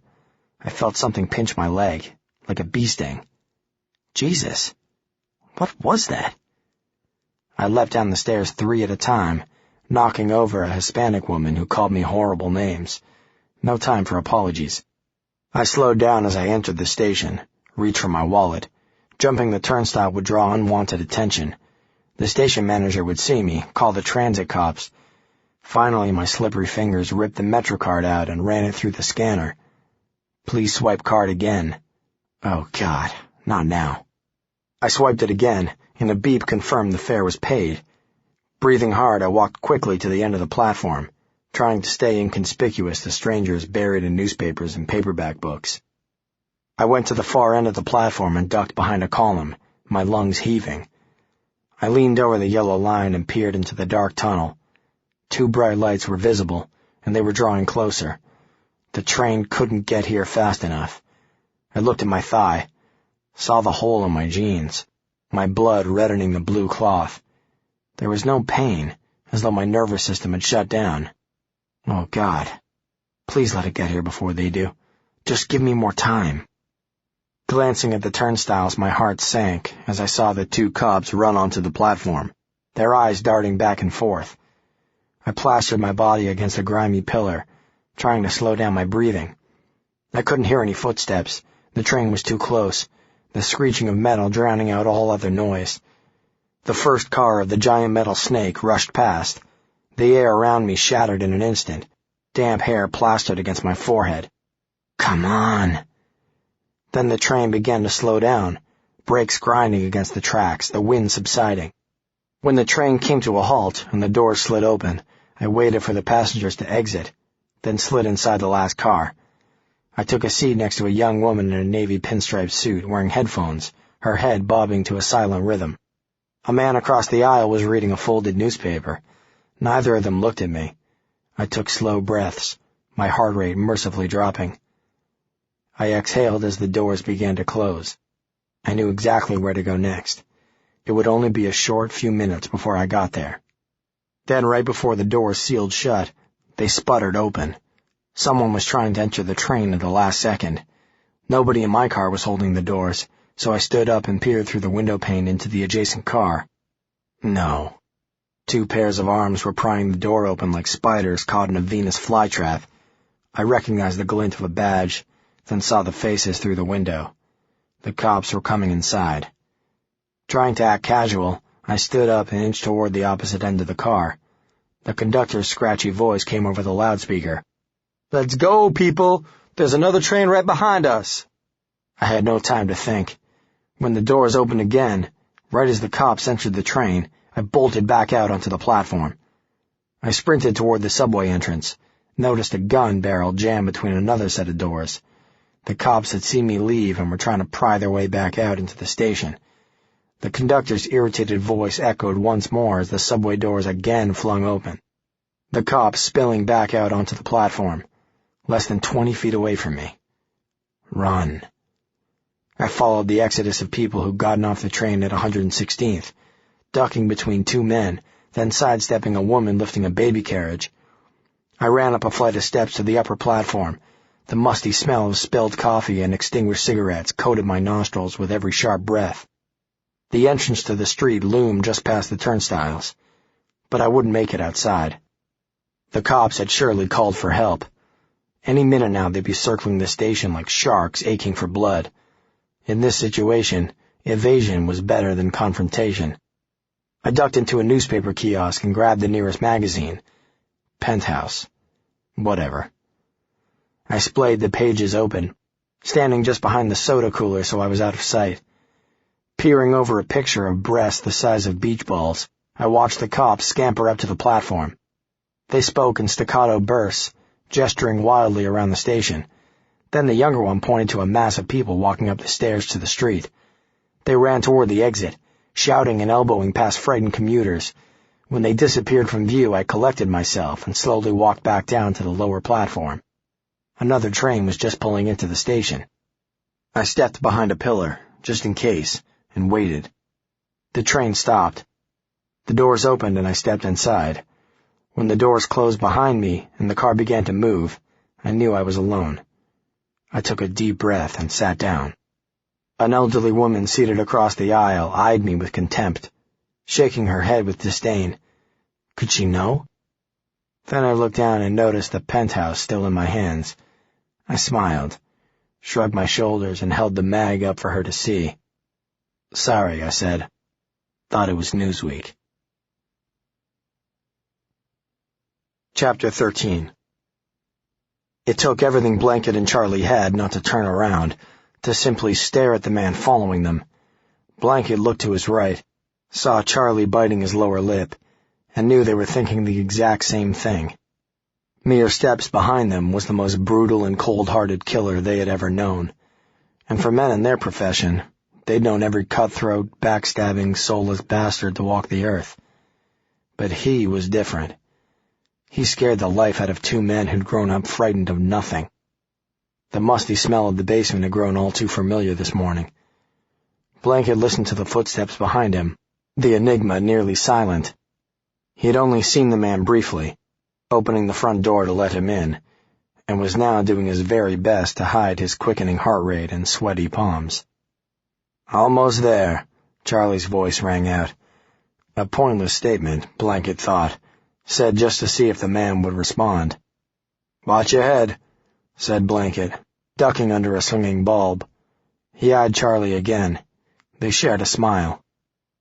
At the large door in the building's sub-basement, Blanket rapped the code. The metal slot opened. A pair of eyes looked out at Blanket and Charlie, unimpressed. Then they caught sight of the man behind them. The eyes widened. The man behind the door whispered, "Is that him?" Blanket nodded solemnly. The door swung inward. The three men entered. This ghost, whom powerful men like Michael DeForio called when they needed odds tipped in their favor, a man whom the shroud of death hovered over permanently, was mere inches behind them. That Michael had summoned him only underlined the severity of last night's incident. As they entered the large conference room, a dozen men, none of whom had ever bowed to any man save Michael DeForio, stood, craning their necks for a better look. With no empty chairs available, Blanket and Charlie stood on either side of the door as it slammed shut. After a tense few moments, the men all sat down, except Michael DeForio. "Welcome," Michael said. "Glad you could make it on such short notice. Hope I didn't interrupt your morning tennis game." The man said nothing. For the first time, Blanket was able to see him clearly. He stood a shade over 6'4" and looked slightly north of 200 pounds. His brown hair was done in a Caesar cut, short bangs dripping over his forehead. He wore a black leather jacket, not frayed, but worn, and dark pants. Blanket estimated the man's age in the early 30s, but his dark eyes were reminiscent of policemen who'd been on the beat far too long, men who'd seen the depths of hell and had sunk too far to ever return. "Michael," the ringer said. He bowed his head slightly, more a formality than out of respect. "I don't imagine you called to talk trivialities." DeForio grinned and said, "No, I didn't. So let's get right to business. You know, that's what I've always liked about you. No bullshit. Cut right to the chase." Blanket noticed Charlie fidgeting, his fingers clenching and unclenching. They were in the presence of a ghost of the New York underworld, a man whose past was well documented, revered like a disturbing bedtime story, and feared to the point of paralysis. The ringer had cut his teeth as a professional assassin at the tender age of 15. He worked as a contract man for low-level hoods, men who didn't care if a job was a little sloppy, a little too bloody to keep under wraps. The ringer killed with a vicious disregard for cleanliness or subtlety. His targets were drug dealers who skimmed profits, middlemen who didn't deliver payments on time, small-timers. Deaths the cops would pay little attention to. Lives that wouldn't be missed. Barely into manhood, the ringer was a minor leaguer with all the ruthless tools to make the majors. Once word spread of his brutal efficiency, the ringer was given a healthy retainer to work exclusively for a single organization whose last mercenary for hire was found missing several vital organs and smeared across the Verrazano Narrows Bridge. This new employer offered the ringer his first meaningful assignment, the assassination of a rival organization's consigliere, a power play that would have citywide ramifications. The ringer ambushed the man at a trendy nightclub, killing 3 bodyguards in a spray of gunfire and smoke and blood. But somehow, in the mayhem, the target survived, and for the first time, there was a living man who could identify the ringer. 2 days later, 4 armed men broke into the ringer's home, a 5th-floor brownstone on the Lower East Side. The shotgun blast that buckled the front door woke him and his wife, a struggling actress named Anne, who was just a notch below gorgeous and talented enough to make the big time. The ringer killed one man before the assailants fired a second shot. Realizing they had little chance of outfighting 3 armed men, the ringer took his bride and ran for the fire escape. Then a bullet caught him in the lower back. The assassins grabbed him by his numb legs, pulled them back inside. One held them at gunpoint, while the others doused the apartment with gasoline and ripped out the gas pipe from the stove. The lead gunman leaned over the ringer's limp body and said, "This is your first and last lesson, asshole."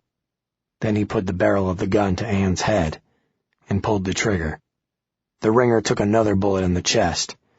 One of the gunmen lit a cigarette, took a puff, and offered it to the ringer, who lay dying on the bedroom floor. Before leaving, the gunman tossed the lit cig into a puddle of gasoline. Your first and last lesson. As flames spread through the apartment, the ringer managed to drag himself to the window, hurling his maimed body onto the fire escape. He tumbled down a flight of steps. Then the apartment erupted in a massive fireball. 4 weeks later, all of the assassins were dead, their body parts strewn throughout the city with the precision of discarded cigarette butts. All save one man. One man who'd survived the ringer's vengeance. One man who was never hunted down. And it was that man, the lone gunman who'd somehow escaped his rage, the man who'd sent a bullet crashing through his lover's head, who kept the ringer's heart beating to this day. The ringer was dead to the world. Another statistic for the FBI, another record closed. 2 charred bodies were found in the smoldering wreckage. One was Anne, the other a failed assassin. The authorities assumed the ringer had been caught in the blast. Now, years later, his name and face were a mystery to everyone but those he killed for. But the ringer's soul, his lost love, was the driving force behind every murder. The picture of Anne he kept in his breast pocket. Right before climbing onto the fire escape, cradling his wife's body in his arms, the ringer managed to grab an old photograph from the dresser. The photo was of Anne, sitting on a sandy beach wearing a beautiful yellow dress, an orange sun dipping over the horizon. It was taken the first night of their honeymoon. As blood leaked from his body, the ringer put this photo into his right breast pocket. The photo was his final memory of the woman he loved so dearly, the only memory left of her. Anne's photo was his second heart, and it beat with the venomous blood of a man whose thirst for vengeance could never be quenched. He would never love again, never care for another soul, living every day only to avenge his lover's death, and someday, everyone knew he would. This was the man standing 2 feet from Blanket. DeForio walked around the table. He held a newspaper in his hand. Blanket recognized the picture on the front. Nobody had to say a word. As soon as the ringer accepted the job, if he accepted the job, Henry Parker's life was over. DeForio held the front page up for the ringer to see, then handed it to him. The man didn't even look at it. Henry Parker, DeForio said, has something that belongs to me. A package with some important materials that I can't afford to lose. I need you to bring it to me. And when that's done, I want Parker to disappear. The ringer didn't move. DeForio looked him over. Don't you need a notepad or something? Jot all this down? Michael asked. The ringer stared straight at DeForio. His eyes showed nothing. Michael continued. We have one source rather close to the investigation. We know that the police haven't found Parker yet, and that they expect him to try and flee the city. Most major departure points are guarded. Port Authority, JFK, LaGuardia. They think there's a possibility he got on the path. You know, the train that goes to Jersey. He didn't do that, the man said. Oh no? DeForio said, amused. No, the ringer said, his voice monotone. If Parker's going to run, it's not going to be across the Hudson. It's going to be far, far away from here. How do you know that? Michael asked. Because that's what I would do, the ringer thought for a moment. Parker will need clothes and money. If he tries to use a credit card, the cops will be on him in no time. Get me his credit card numbers. There are too many variables the police can control that we can't. They have more manpower. They've already started looking. We're playing catch-up. What do you suggest? Hopefully Parker is as smart as his pedigree suggests. He's not going to make stupid mistakes. With any luck, he's already fled, and we're on even footing with the Department of Justice. Have the police started running taps yet? DeForio looked at Blanket, who gulped, then spoke. Yeah. They've got taps up and running to, his girlfriend, this Maya Laverne broad, who's a Columbia law student, and, daughter of David Laverne. Where else? His parents' house in Oregon. What else? Cell phone, too. Police couldn't find one at his apartment. They assume he still has it. They're keeping a tap in case they're stupid enough to carry it around. He won't. If he's smart, he'll lose the cell phone, the ringer said. Is that all? For now, yeah, the ringer nodded. Now your price, DeForio said. He fixed his tie and took a glass of water from the table.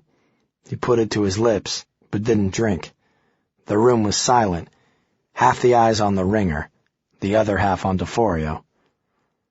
I'm offering your usual fee, Michael said. He hesitated a moment, took a small sip of water, then added, ×2. The ringer shook his head. 10, he said. DeForio whistled. $1,000,000. That's a rich asking price to track down one hippie kid asshole. You wouldn't have contacted me if Parker wasn't threatening the sanctity of your organization, the ringer said derisively. I'd be working against the police and a federal government to find a man wanted for the murder of a New York police officer. The price is $1 million. That or nothing. DeForio looked at the ceiling, as though consulting the god of asbestos, then looked back and said, Let's split the difference. $500K. Without warning, the ringer turned, opened the door and left the room. Don't you walk out on me! DeForio yelled. The ringer ignored him and began to disappear down the corridor. Hey, asshole! I didn't say you could leave! The ringer turned around. His eyes held no interest in anything DeForio said. Your time is almost up, Michael. You won't find Henry Parker. At least not before the police do. And from the look in your eyes, I can tell you'd rather not have the police find this package. Blanket watched as DeForio's face reddened, his jaw muscles tightening. The ringer turned to leave. Then Michael spoke. I meant to ask you, DeForio said, the faintest glimmer of a smile on his lips. How's your wife? Blanket gasped. A hush fell over the room. The ringer stopped dead in his tracks. Slowly, the killer's head dipped into shadow. When he turned around, even in the darkly lit hallway, Blanket could see that his eyes were burning fire. Hatred he never knew a mortal man was capable of. Swiftly, the ringer stepped back into the meeting room. He whipped a pistol from his coat and pressed it to the base of Charlie's neck. He took a moment to look at DeForio, then squeezed the trigger and sent a bullet into Charlie's skull. The blast thundered around the small room as hands leapt to cover shattered eardrums. Charlie's eyes flickered. His brain and skull sprayed against the wall like a bloody Rorschach. Charlie! Blanket yelled as his friend's lifeless body slumped to the floor. He looked at the ringer with murder in his eyes. The man returned the glare, icy cold, and Blanket looked away. The ringer turned his gaze to DeForio, the smoking pistol tracing a straight line to the powerful man's heart. This entire room can die before you open your mouth again, the ringer said. Now if you open your mouth, and I don't like what I hear, not only will this package disappear, but I'll hang the head of every miserable scum in this room from the tallest building in the city, and I'll watch the sun roast your ugly faces every single day, until all that's left are your rotted, hollow skulls. DeForio barely seemed to notice either this or the dead man slumped against the wall. Instead, he smiled and tented his hands in front of him. $1 million it is, Michael said. For that, I want my package and Henry Parker. The package I want delivered without a scratch. Parker, his condition is entirely up to you. The ringer nodded slowly and stepped outside. Chapter 14. The ringer slipped into his black Ford and closed the door. He could feel the warm sun on his face. He sank deep into the leather seat, closed his eyes, and began the process. His hand moved absently to his chest, stopping at the slim bulge in his shirt pocket. His fingers felt what lay beneath, pressed on it gently, making sure not to leave a mark or a dent. After so many years, the photo was worn, faded around the edges, but the colors were still strong and vibrant, just like his memory of Anne, the only woman he'd ever love in this lifetime. In his mind's eye, he could see her face, her stunning blue eyes. He could almost touch her, feeling the silky strands of her hair as she gazed at him with a happiness he never knew existed. Anne had accepted the life he'd chosen. A selfish life, but one he would have abandoned in a heartbeat if he knew its consequences. Breathing in, he could smell a hint of her favorite perfume, the acrid scent of sweat as they made love, her soft moans and touches on his back, fingers tickling his senses, knowing just how to make him shiver. She was his first and his last, his only. Anne. Then agony ripped across his face as he saw blood splash over his hands. Her eyes contorted into shock and then glazed over as she fell, dead, into his arms. His wails shook the walls as flames began to lick the ceiling. Cries that God himself must have heard, cries that made the devil smile. He saw his wife's killer in the darkness, the knitted hood obscuring his features, hands pale, skin soft. A young man. Only his eyes and mouth were visible, eyes the ringer would never forget. His retribution was almost complete. There was only one man left. The ringer opened his eyes and picked up the newspaper.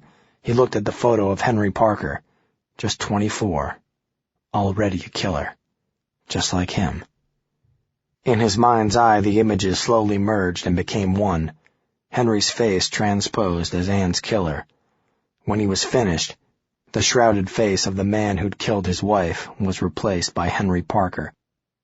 And now Parker was responsible for Anne's death, a death waiting to be avenged. Hatred for this young man boiled up inside the ringer. The tendons in his fingers tensed as he gripped the steering wheel, blood pounding in his temples. The ringer started the car and pulled onto 7th Avenue, away from the old church where he'd been summoned, whose recesses currently house some of the most remorseless men ever to walk the earth. He cracked the window, let the breeze in. Removing a cell phone from his pocket, the ringer dialed the first number on his list. He had lots of calls to make. He had a killer to find. Chapter 15. I rode the subway like a man about to go in for surgery, eyes wide open, fear coursing through my veins, waiting for someone to burst through the door, bringing pain and suffering. Palms flat on my seat, I was ready to shove off and run at the first sign of a uniform. Paranoia was a trait I hadn't been exposed to often, aside from an ill-advised pot binge my sophomore year, and it seemed to enjoy taking over my body. My legs stung like hell, but the blood flow seemed to have stopped. After a grueling 16-minute ride, I got off at the Union Square station and walked outside. The slight May breeze swirled around me. Demonstrators were chanting on bullhorns and holding well-made picket signs and LL knapsacks, protesting corporate greed and style. Ordinarily, I'd stop and watch for a few minutes, but I was more concerned with the other people watching them, the cops, standing by, hands on their hips, observing the docile demonstration, making sure the crowd of neo-hippies didn't start tossing hemp bricks at the Virgin Megastore. Keeping my eyes fixed on a small contingent of officers by a coffee shop, I edged along the low brick wall surrounding Union Square Park, walked south, and headed down 3rd Avenue. Ironic, I thought. After living in New York for a month, I'd finally started to feel like I belonged. I'd come here hoping to be embraced, but now I was being expelled like a diseased organ. Chasing a story, doing my job, led me into this nightmare. The decision was obvious. I had to leave the city. I had to find out why that cop nearly killed me. My options were dwindling. I still had the reporter's notebook in my backpack, an unfriendly reminder of why I went to the Guzman's apartment in the first place. The cops had gotten to Maya, and I was no longer safe uptown. Was she cooperating with the authorities? No matter what happened, when this was over, Maya would no longer be part of my life. That was for certain. 3 years disappearing as though they'd never happened. A road of memories that led straight off a cliff. It was too much to process. I had to look at it objectively. What I needed to do and how to do it. I picked up a payphone on East 12th Street and dialed the operator. 2 rings and an automated voice answered. What city and state? New York, New York. Manhattan. One moment while I connect you to an operator. The phone rang, and I heard the typing of keys and a cheery male voice. Directory assistance, this is Lucas. How may I assist you? I'd like the main directory listing for New York University. Thank you, sir. One moment. The seconds ticked by, each moment agonizing. Then Lucas came back on. Sir, I have 2 listings. One is an automated directory, and the other is for the campus switchboard. Is the switchboard manned by an actual human being? I believe so, sir. I'll take that one. Yes, sir, and thank you for using... Just connect me. Another ring as he patched me through. This time a female voice picked up, sounding considerably less enthused about her job than Lucas. New York University, how may I direct your call? Yes, hi. By any chance, do you have a student shuttle service? Yes, we do, she said, and yawned audibly. It's not officially sponsored by the university, but we do facilitate student-to-student commuting. Can you tell me which students have registered cars leaving today? I'm sorry, we don't offer that information over the phone. The listings are posted on the bulletin board at the Office of Student Activities. And where is that located? 60 Washington Square South. Can you tell me the cross streets? Just a moment. I heard a rustling of papers, then a sharp curse mumbling in the background, something about a paper cut. Hello? Still here, I said. The OSA is located on West 4th between LaGuardia and Thompson. Thanks. I hung up before she could say you're welcome. Heading west on 11th and then south on Broadway, I stopped at a bodega and bought an oversized Yankees t-shirt for $5. I ducked into a coffee shop that reeked of moldy gyros, went into the restroom and changed. My ripped clothes went in the trash can, buried under a pile of wet paper towels. I winced and rolled up my pant leg to gauge the wound. My empty stomach lurched. An angry red gash ran across the side of my thigh. Dried blood congealed around it. Just yesterday I was sitting at my desk at the Gazette, and now here I was in a restaurant bathroom looking at a gunshot wound. Thankfully, it looked like the bullet had just grazed the surface. I mopped the wound with wet towels, biting my lip at the pain. This wasn't possible. I kept telling myself. Any moment, I'd wake up in bed. Please, just wake up. I reached the OSA at 5 minutes of 9. Most self-respecting college students would still be asleep, tired from a night of post-finals partying or wasting time before the start of their summer jobs. Hopefully I'd find at least one that bucked the system. I walked up the steps and opened the front door, but then stopped. What if they had newspapers inside? It was a safe bet that students, encapsulated in their own private bubbles, hadn't read today's front page, but a registrar or another administrative figure might care about current events. I had to keep going. Standing motionless on the steps was suspicious. I didn't have a choice. My options were perilously few. This was my plan B. There was no plan C. I took a deep breath, pressed the latch down, and pulled the door open. A cold blast of air conditioning greeted me.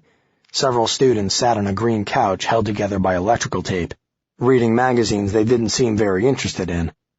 The room had the sterile vibe of a doctor's office, combined with the comfort of the back seat of a New York taxicab.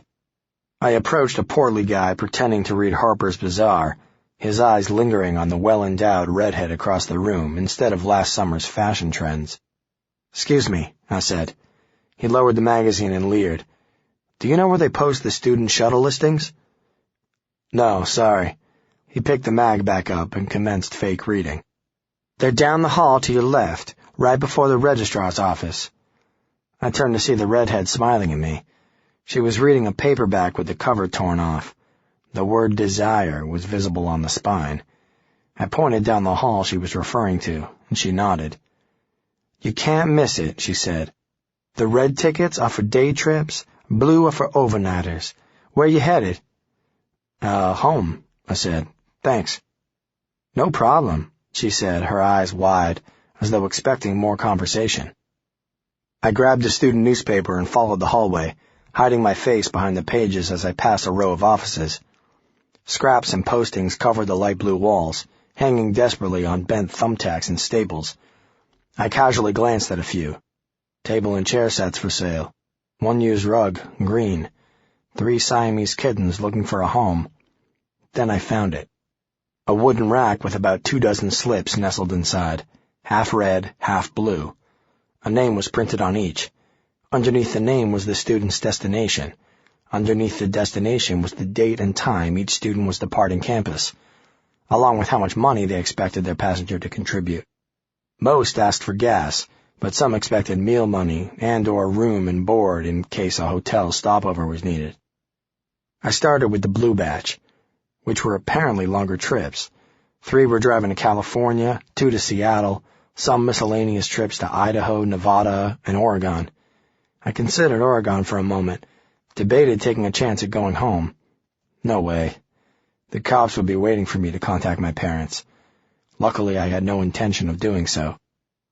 Looking through the last of the blue slips, my heart sank. The next trip was leaving 3 days from now. No good. Time was running out.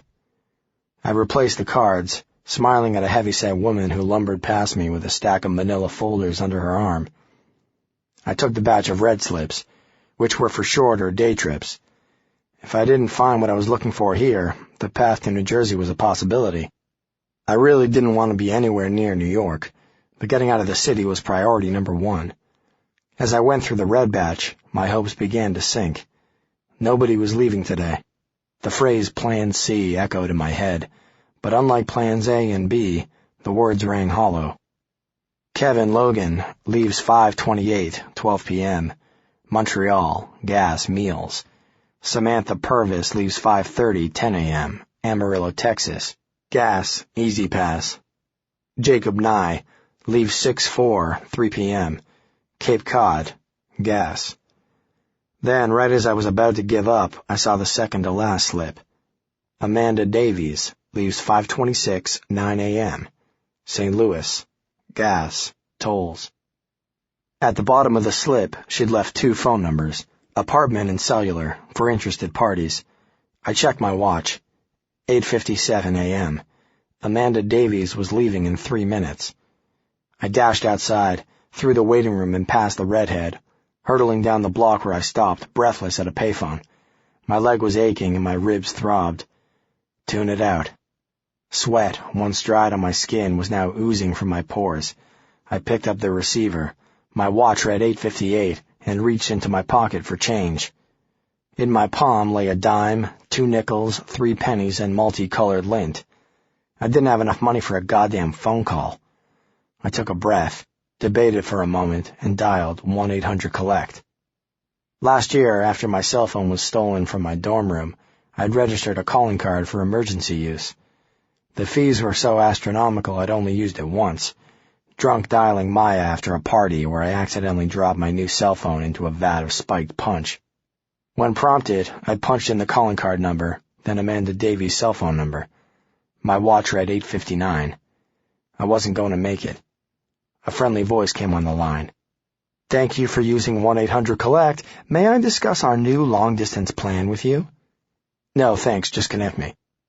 Thank you, sir. Have a good... Just connect me. The automated voice of James Earl Jones thanked me for my patronage. Then the phone began to ring. 2 rings. 3. 4.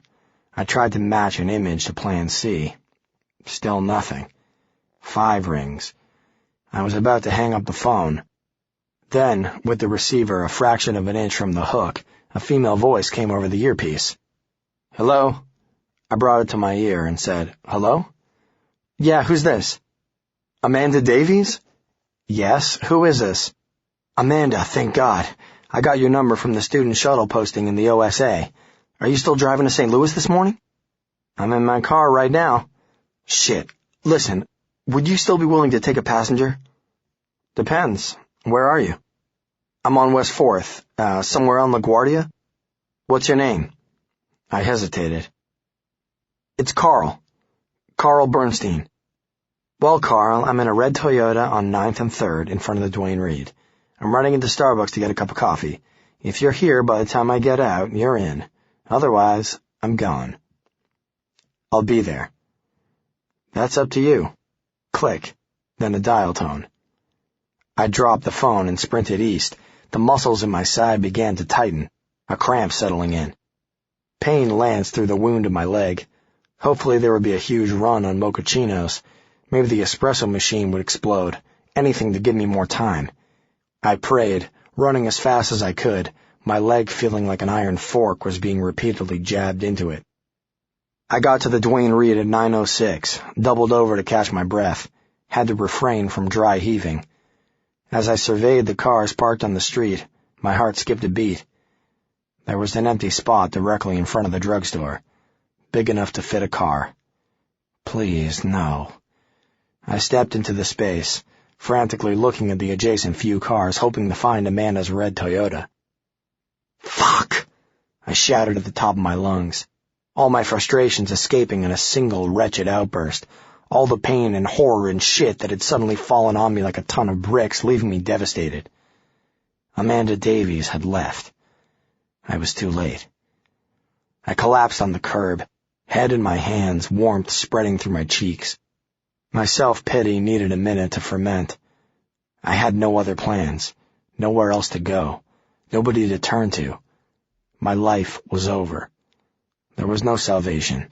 Soon I'd be arrested, and if I got lucky, I'd make it to trial. Then a car horn blared, jolting the morbid thoughts from my head. I turned to see a humongous black SUV waiting to pull into the vacant spot where I was sitting. The driver was wearing designer shades, and his hair looked like it could deflect small arms fire. He lowered his window and said, "Hey, buddy, that spot's reserved for cars." Nodding silently, I stepped onto the sidewalk and started walking. My fate, it seemed, was sealed. "Carl? Hey, Carl!" At first it didn't register. Then I heard it again, and I remembered. My name. The name I'd given to Amanda Davies. I spun around, searching for the source. Then I saw it. A red Toyota idling at the intersection. A girl was hanging out the driver's side window, and she was staring right at me. I jogged up to the passenger side, the pain in my leg and chest receding. The girl nodded at the empty seat. I opened the door, slid in, and latched my seatbelt. She had a playful grin on her face. "Carl?" "Amanda. Oh, God, thank you." "Hey, it's just a ride. I don't think I'm worthy of deification just yet." Then I noticed just how gorgeous Amanda Davies was. Her brown hair spilled over her beautifully tanned shoulders, draping over lovely toned arms and smooth skin. She had on a green tank top and tight blue jeans, and there was a hint of faded sunburn on her neck, and a tiny mole by her right collarbone. Her skin had a brilliant luster to it, and there was a slightly mischievous tint in Amanda's emerald eyes. If I had to be stuck in a car for hours with a complete stranger, I could have had it worse. Much worse. "Sorry about that, Carl. I didn't mean to scare you, but I thought it'd be funny to play a joke, you know? Make you think I'd left." I forced out a laugh and looked at my savior. Not only was Amanda Davies gorgeous, but she had a pretty sadistic sense of humor. "You need to stop for anything before we get going?" she asked. "Coffee? Bathroom?" "No," I said. To be honest, I was starving, but there was no time to waste. "I'm good for now." Amanda nodded, gunned the engine, and merged into the northbound lane. The car smelled faintly of grease and breath mints. An empty McDonald's wrapper lay crumpled on the floor, surrounded by a graveyard of Tic Tac containers. She saw me looking at them and smiled. "What? Girl can't go nuts on a McChicken every now and then? We need to eat tofu and broccoli every meal?" I didn't say anything. "No, but you were thinking it." "I wasn't thinking anything," I said defensively. She leered at me, a hurtful look on her face. You think I'm bulimic, don't you? My head snapped to attention. What? You think I chow down on burgers and fries all day, then go puke it all up? I have no idea what you're talking about, I swear. I know you're kind, she sniffed, slamming down the blinker and following the signs toward the Holland Tunnel. You think you're hot shit because you eat protein-enriched sprouts all day, then spend 8 hours on the elliptical machine. Well, let me tell you something, Carl. Some of us have natural metabolisms. We don't spend all day reading Ladies' Home Journal and wishing we were Heidi or Giselle. Who's Heidi? Oh, forget it, she said. This obviously isn't working out. Maybe I should drop you off somewhere. My breath caught short. I stammered. You can't do that. No, I swear, I didn't think that at all. I just noticed the wrapper, that's it. You can eat whatever you want. I don't care if you have lard for breakfast. In fact, I encourage it. Amanda looked devastated, her lips contorting into an ugly grimace. So you're saying I'm fat? No, Jesus H. Christ, I'm not saying that at all. You probably have the fastest metabolism on earth. If you want to eat McNuggets and candy all day... Carl, Amanda said. Again, the name took a moment to process. Yeah? I'm messing with you. An awkward silence enveloped the car as her lips collapsed into a maniacal grin. You were screwing with me? Come on, you really think I care what a guy I just met thinks about my dietary habits? No offense, Carlito, but I don't. I give you credit for keeping your cool, though. I've been with other guys who started calling me names and telling me to lay off the milkshakes. So you actually do this often. That's kind of scary. Saves me money on gas and tolls. Can't blame a girl for wanting a little entertainment to go with it. Well, then I'm happy to oblige, I said. As long as we get to St. Louis in one piece, I'll sing show tunes if it'll make you happy. If I hear one chorus from Dancing Queen, you're walking to St. Louis. We pulled into a line of cars waiting for the outbound Holland Tunnel. Traffic was agonizingly slow, but Amanda steered us into the Easy Pass lane. I lowered my head as we passed through the toll booth, not wanting to offer an easy glimpse to an attendant who might be perusing the newspaper while bored on the job. Within minutes, we were heading west toward New Jersey. Sodium lights whizzed by, my life now squeezed into a one-lane road. The speck of light at the end of the tunnel grew as we neared the exit. I felt nauseous. I was out of New York, away from my personal ground zero, hopefully arriving in St. Louis by nightfall. But in the commotion to leave, I'd been so delirious that I didn't even consider the next step. All I knew was that an opportunity for survival had arisen, and I'd taken it. I didn't know what to do once we got to St. Louis, didn't know a soul in the whole state. I had no phone to use, $40 in my wallet, and a gunshot wound in my leg. Maya was out of the picture, as was Wallace Langston. The police were probably circling them both like vultures. They were gangrenous appendages I had to cut off, perhaps permanently. My life now existed in a parallel social universe, where I could trust only strangers, forced to alienate everyone who cared. Guilt flushed through my system as I looked at the girl sitting next to me. Her eyes were stuck to the road, so delicate, innocent. I hadn't considered the implications of what this could do to her. Amanda Davies was there, and I'd blindly reached for her. And now she was at the mercy of chance. I wanted to apologize, to tell her what she'd gotten into. But if I offered the truth, she wouldn't be a stranger anymore. As long as my story was Carl's, as long as I remained a stranger, I was safe. Amanda took a pair of aviator sunglasses from a pouch above the rearview mirror. As we pulled onto US 19 South, the bright sunlight of morning shining golden on the horizon, she turned to me. You mind opening the glove compartment? Just pull the tab upwards. You might be stuck, so give it a good tug. I complied, and half a dozen maps spilled onto my lap. A tape measure, 3 old movie tickets, chewing gum that seemed to have petrified. Okay, now what? Hand me that notebook, she said. The spiral one in there. Behind a mass of red and blue illustrated tributaries lay a tiny reporter's notebook, spiral-bound at the top, with white lined pages. I'd seen many like it in various newsrooms, had a similar one in my backpack. Many reporters kept them on hand. Was Amanda a journalist? A writer? The odds were staggering.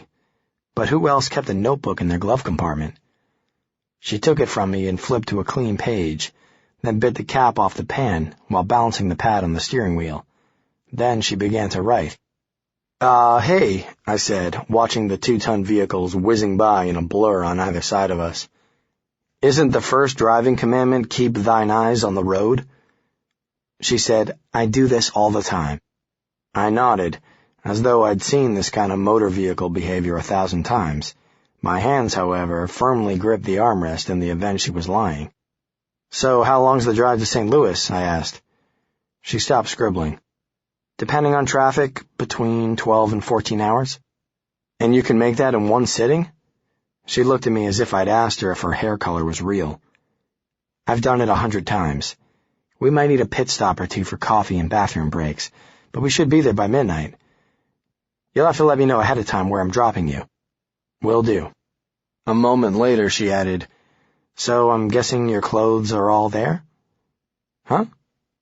Well, either all your clothes are wherever I'm dropping you off, or you don't run up much of a laundry bill. Yeah, I said, tugging at my brand new shirt, the fabric stiff, chafing my armpits. I have a whole wardrobe waiting for me. Gotcha. She scribbled some more in her notebook as I tried unsuccessfully to read over her shoulder. Traffic began to thin out as we got farther from the tunnel. I didn't recognize where we were, but Amanda seemed confident in her bearings. The skyscrapers of New York were gone, replaced by high-tension power lines and smokestacks peppering the bluish-gray landscape. I'd never been to New Jersey. I'd never been to a lot of places. Funny that it took being wanted for murder to get me to see more of the country. Amanda's notebook lay open on the armrest, and I decided to sneak a look. Her handwriting was cursive, flowing in decorative, effortless loops. Surprisingly, I glimpsed my name, or rather, the name of Carl Bernstein, at the top of the page. What are you writing? I asked. Just taking notes, she said matter-of-factly. Notes on what? You. What do you mean? You're taking notes on me? Yep. Just my luck, I thought. Probably hitched a ride with an FBI profiler's daughter. What kind of notes? Just observations and stuff, she said, without a hint of annoyance. Personality, clothes, speech patterns, just things I notice. Except for Carl's name in large lettering, her handwriting was too small for me to make out the rest of her notes. So tell me, what have you observed about me in the 20 minutes we've known each other? That's none of your business, actually. If you're writing about me, it is my business. It's my business very much. That's where you're wrong, Amanda replied. See, this is my car and my notebook. I'm writing this for my own eyes, nobody else's. What, you have a criminal record you don't want exposed? Should I drop you off somewhere on the turnpike? That wouldn't be very appreciated. Well, when I'm in your car, you can take all the notes on me you want. I won't ask questions. I'll remember that. She nodded, reached down and flipped the notebook closed. Time flew by as Amanda coasted down the highway. I wondered how many other passengers she had written drive-by profiles on. Despite the temptation, I refrained from asking. The less Amanda knew about me, and vice versa, the better. She could ruminate all she wanted about Carl Bernstein, but I couldn't let her know Henry Parker. After an hour of complete silence, punctured only by the wailing strains of an all-girl rock band on the radio, something about de-manning their respective boyfriends, I decided to spark some friendly conversation. So, what's in St. Louis? Home, Amanda said. I have 2 months before the bar, and my folks are on vacation in the Greek Isles. I have the entire place to myself to study in peace and quiet. You're in law school? No, she replied, sarcasm dripping. I'm taking the bar exam for veterinarians. Man, I said, rolling my eyes. It must be exciting to be so funny. And that's my first observation about you. Touché, she said. Then her tone turned serious. Actually, I want to be a child advocacy counsel. Custody cases, abandonment, domestic issues, you know? That's very noble of you. Amanda shrugged. I don't care if it's noble. It's just what I want to do. Applying for sainthood didn't really cross my mind. She waited a moment, then said, What about you? What do you do? I want to be a journalist, I said. She smiled at me, and I felt a swell of pride. I want to be the next big investigative reporter. Noble, she said, and I laughed. I used to think so. Now every reporter ends up their own biggest story. Chapter 16. Mauser sipped a cup of scalding coffee. His calves burned from the chase that morning, and the caffeine would quicken his blood flow. He wanted to retain a sense of urgency until he found Parker. If he invited a heart attack in the process, so be it. He was in decent shape for a man of years, as Linda often called him, but working out didn't prepare you for the exertion of real life. Full speed, no timeouts, no water breaks. What kept him going was catching John's killer. That made the pain subside. He had alternated hot and cold packs upon returning to Federal Plaza. Denton had phoned ahead to Lewis Carruthers, who deployed NYPD uniformed officers to guard all potential subway exits for the 6 train between Harlem and Union Square. Guarding the subway was near pointless, Mauser thought, adding more cream and sugar to his steaming brew. Parker would be long gone by the time the first cop arrived, and with so many exit points, the chances that they'd catch him there were slim. All they could do was sit and wait. Wait for someone to recognize him. Wait for Parker to make a move, slip up, expose himself. Parker had all but run out of contacts in New York. Joe had any and all possibilities covered. A plainclothes was staking out Maya Laverne's apartment, instructed to tail her to and from work. Another 2 were stationed outside the Gazette. Chances were Parker had given up on both venues, but they had to be thorough. He'd already tapped the Parker residence in Bend, Oregon, but surprisingly Henry hadn't attempted to contact his parents. There had to be a reason for his silence. Perhaps there was an estrangement they didn't know about. 4 years old, Joe thought. If he'd been caught up in a shitstorm like Parker's, at 24, he would have thrown himself off the Brooklyn Bridge by now. Parker, though, didn't seem to be in that frame of mind. He wouldn't have run otherwise. Regardless, Mauser had to find the kid before some patrolman got lucky. He didn't want anybody else to administer punishment first. Mauser closed the folder on his lap, a mound of paper saying nothing. They were playing this game as reactionaries, responding to Parker's movements rather than instigating their own. Just as he added a 4th packet of sugar to the coffee, Denton burst into the room. Mauser's eyes perked up. "Well?" he said. "We got a hit," Denton said. Mauser set the folder aside, looked at Denton expectantly. "What do you got?" "Parker made a phone call," Denton said, his eyes blazing. "We've been monitoring all credit cards linked to Parker and his family. Scary how few there are, actually. My nephew, kid's 13, has 8 credit cards, but the Parker clan, there's 3 of them, and they have 2 credit cards between them." "So let's go. What's with this phone call?" Phone company's records show that last year Parker bought a calling card, one of those cards where there's no spending limit. It's linked to your credit card. You call 1-800-COLLECT or an operator, plug in the number, and they connect your call. Bill comes at the end of the month. Denton handed a printed record to Mauser, who scanned it. "Only 2 charges on the card," Mauser noted. "One of them this morning, 8:56 a.m. "St. Louis," Mauser said. "The fuck's he know in St. Louis?" "The number's a cell phone, registered to one Lawrence Stein, married to Harriet Stein. They have a daughter named Amanda Davies." "Wait," Mauser said. "Is it Davies or Stein?" Denton handed Mauser another folder. Inside were scans of 3 driver's licenses, one from each of the parties. Amanda Davies is Harriet and Lawrence Stein's daughter. Adopted daughter, that is. Little Amanda spent 11 years being shuttled from home to home before kindly Mr. and Mrs. Stein took her in for good. It seems our Amanda declined to have her name legally changed to Stein, kept her birth name Davies instead. Mauser asked, "Is she an old girlfriend?" "Maybe a friend, but not from college. She's in law school at NYU, studying child advocacy. Lives in the dorms down there." "You checking her apartment's call log?" "Already done," Denton said. "No matches to our man. Cross-check Parker's residences at Cornell. So far we're coming up empty."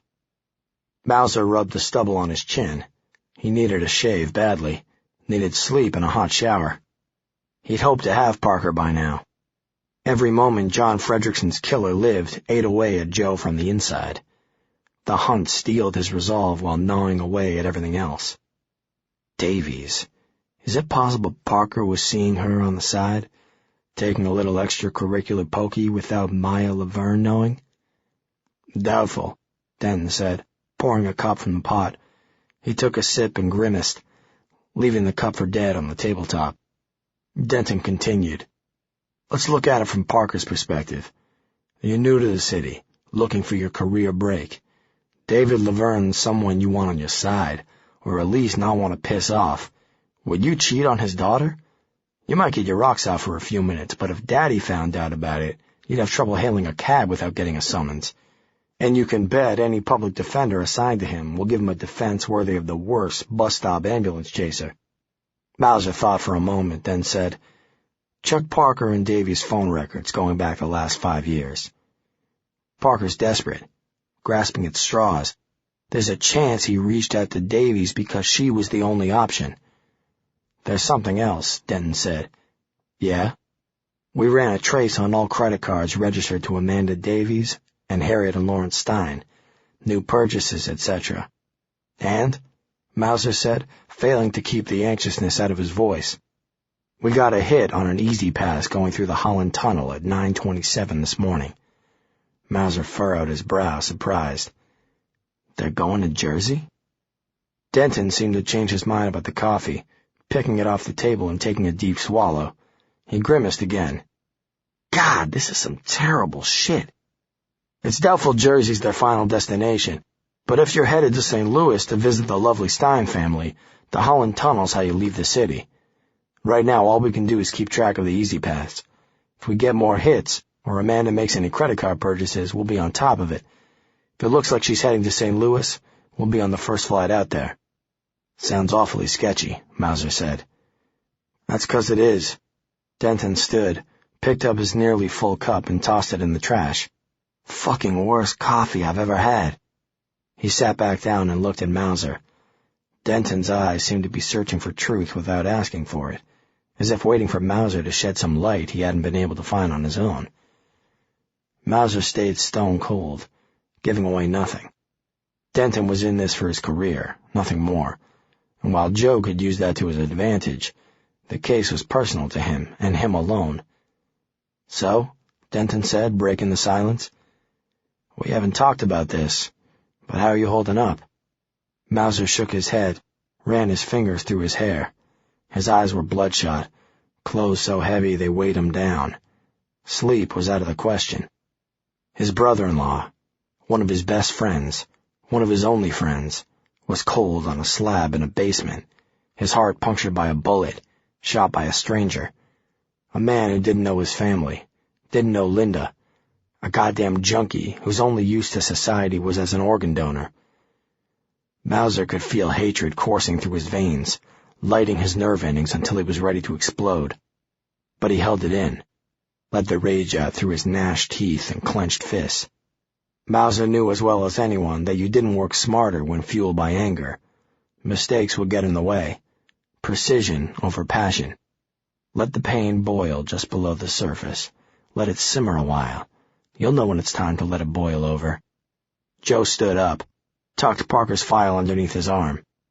I want a plane on standby. If Davies gets within 100 miles of St. Louis, I want to be in the air in half an hour. You got it, Denton said, a smile on his face. Anything else?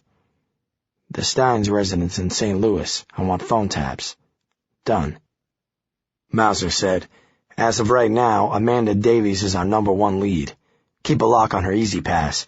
It's accepted on every major highway in this country. If they used it once, they'll use it the whole trip. But we can't assume anything.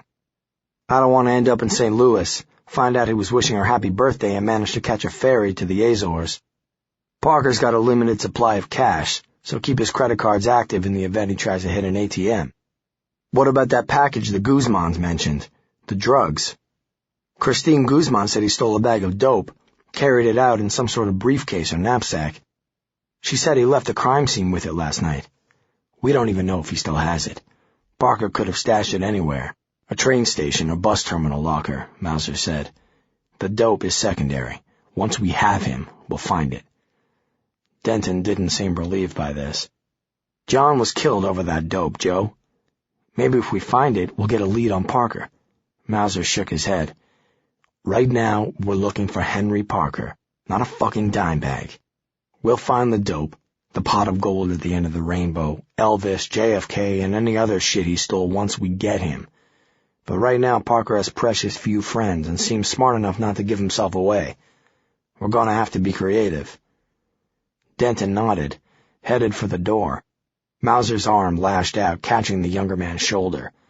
Denton whirled around, caught by surprise.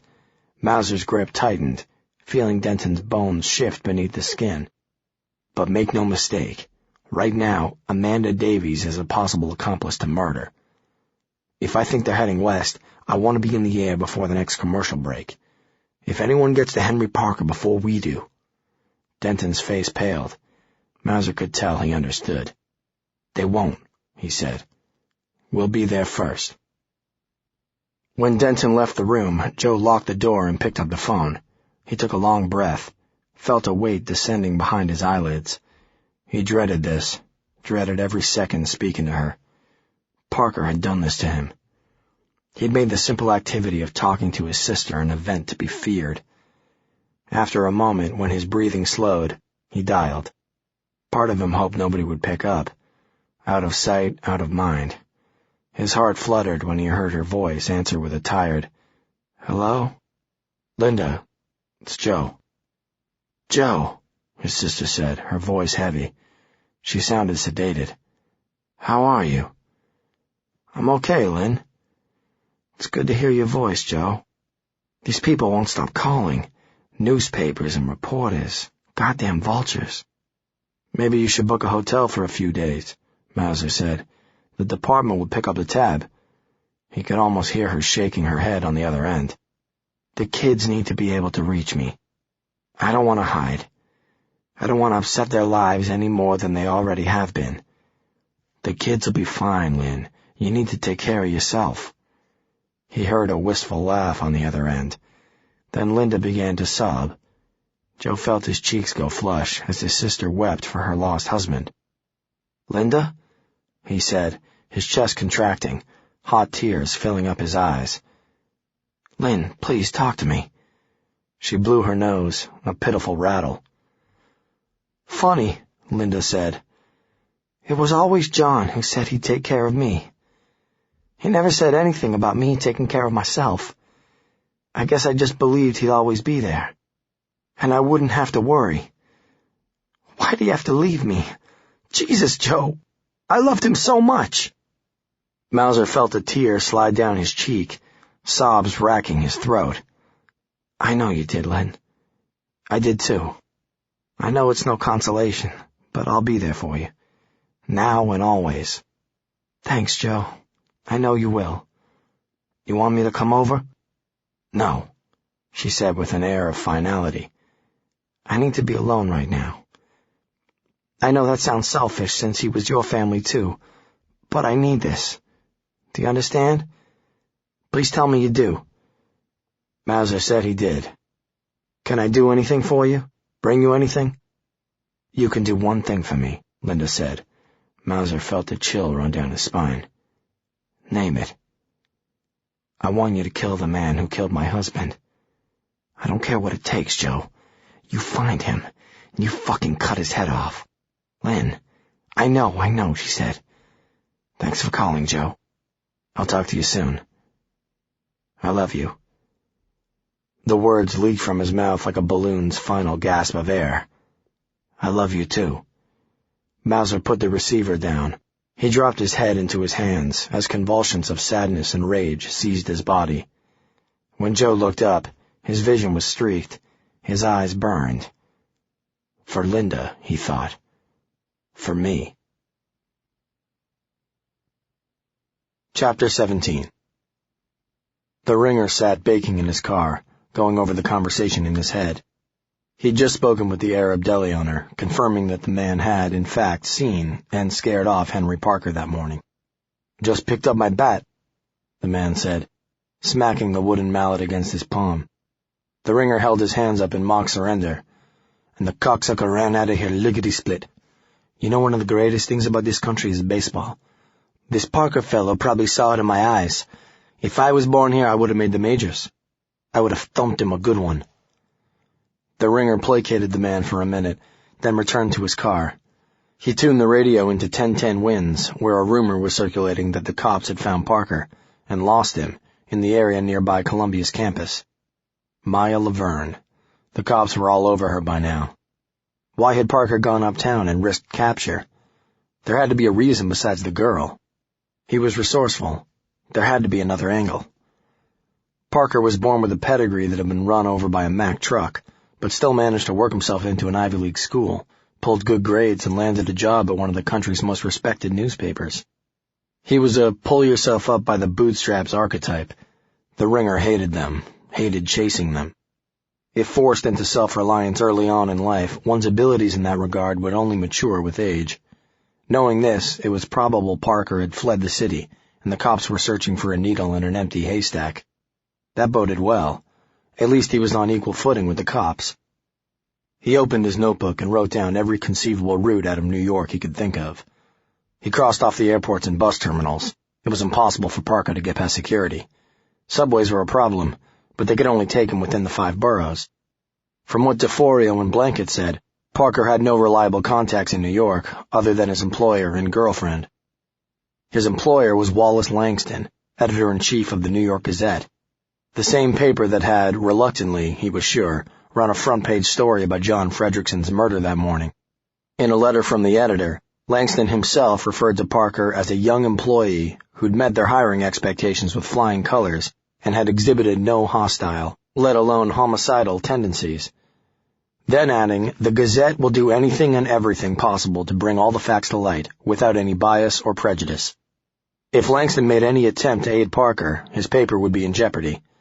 The ringer knew these newsmen.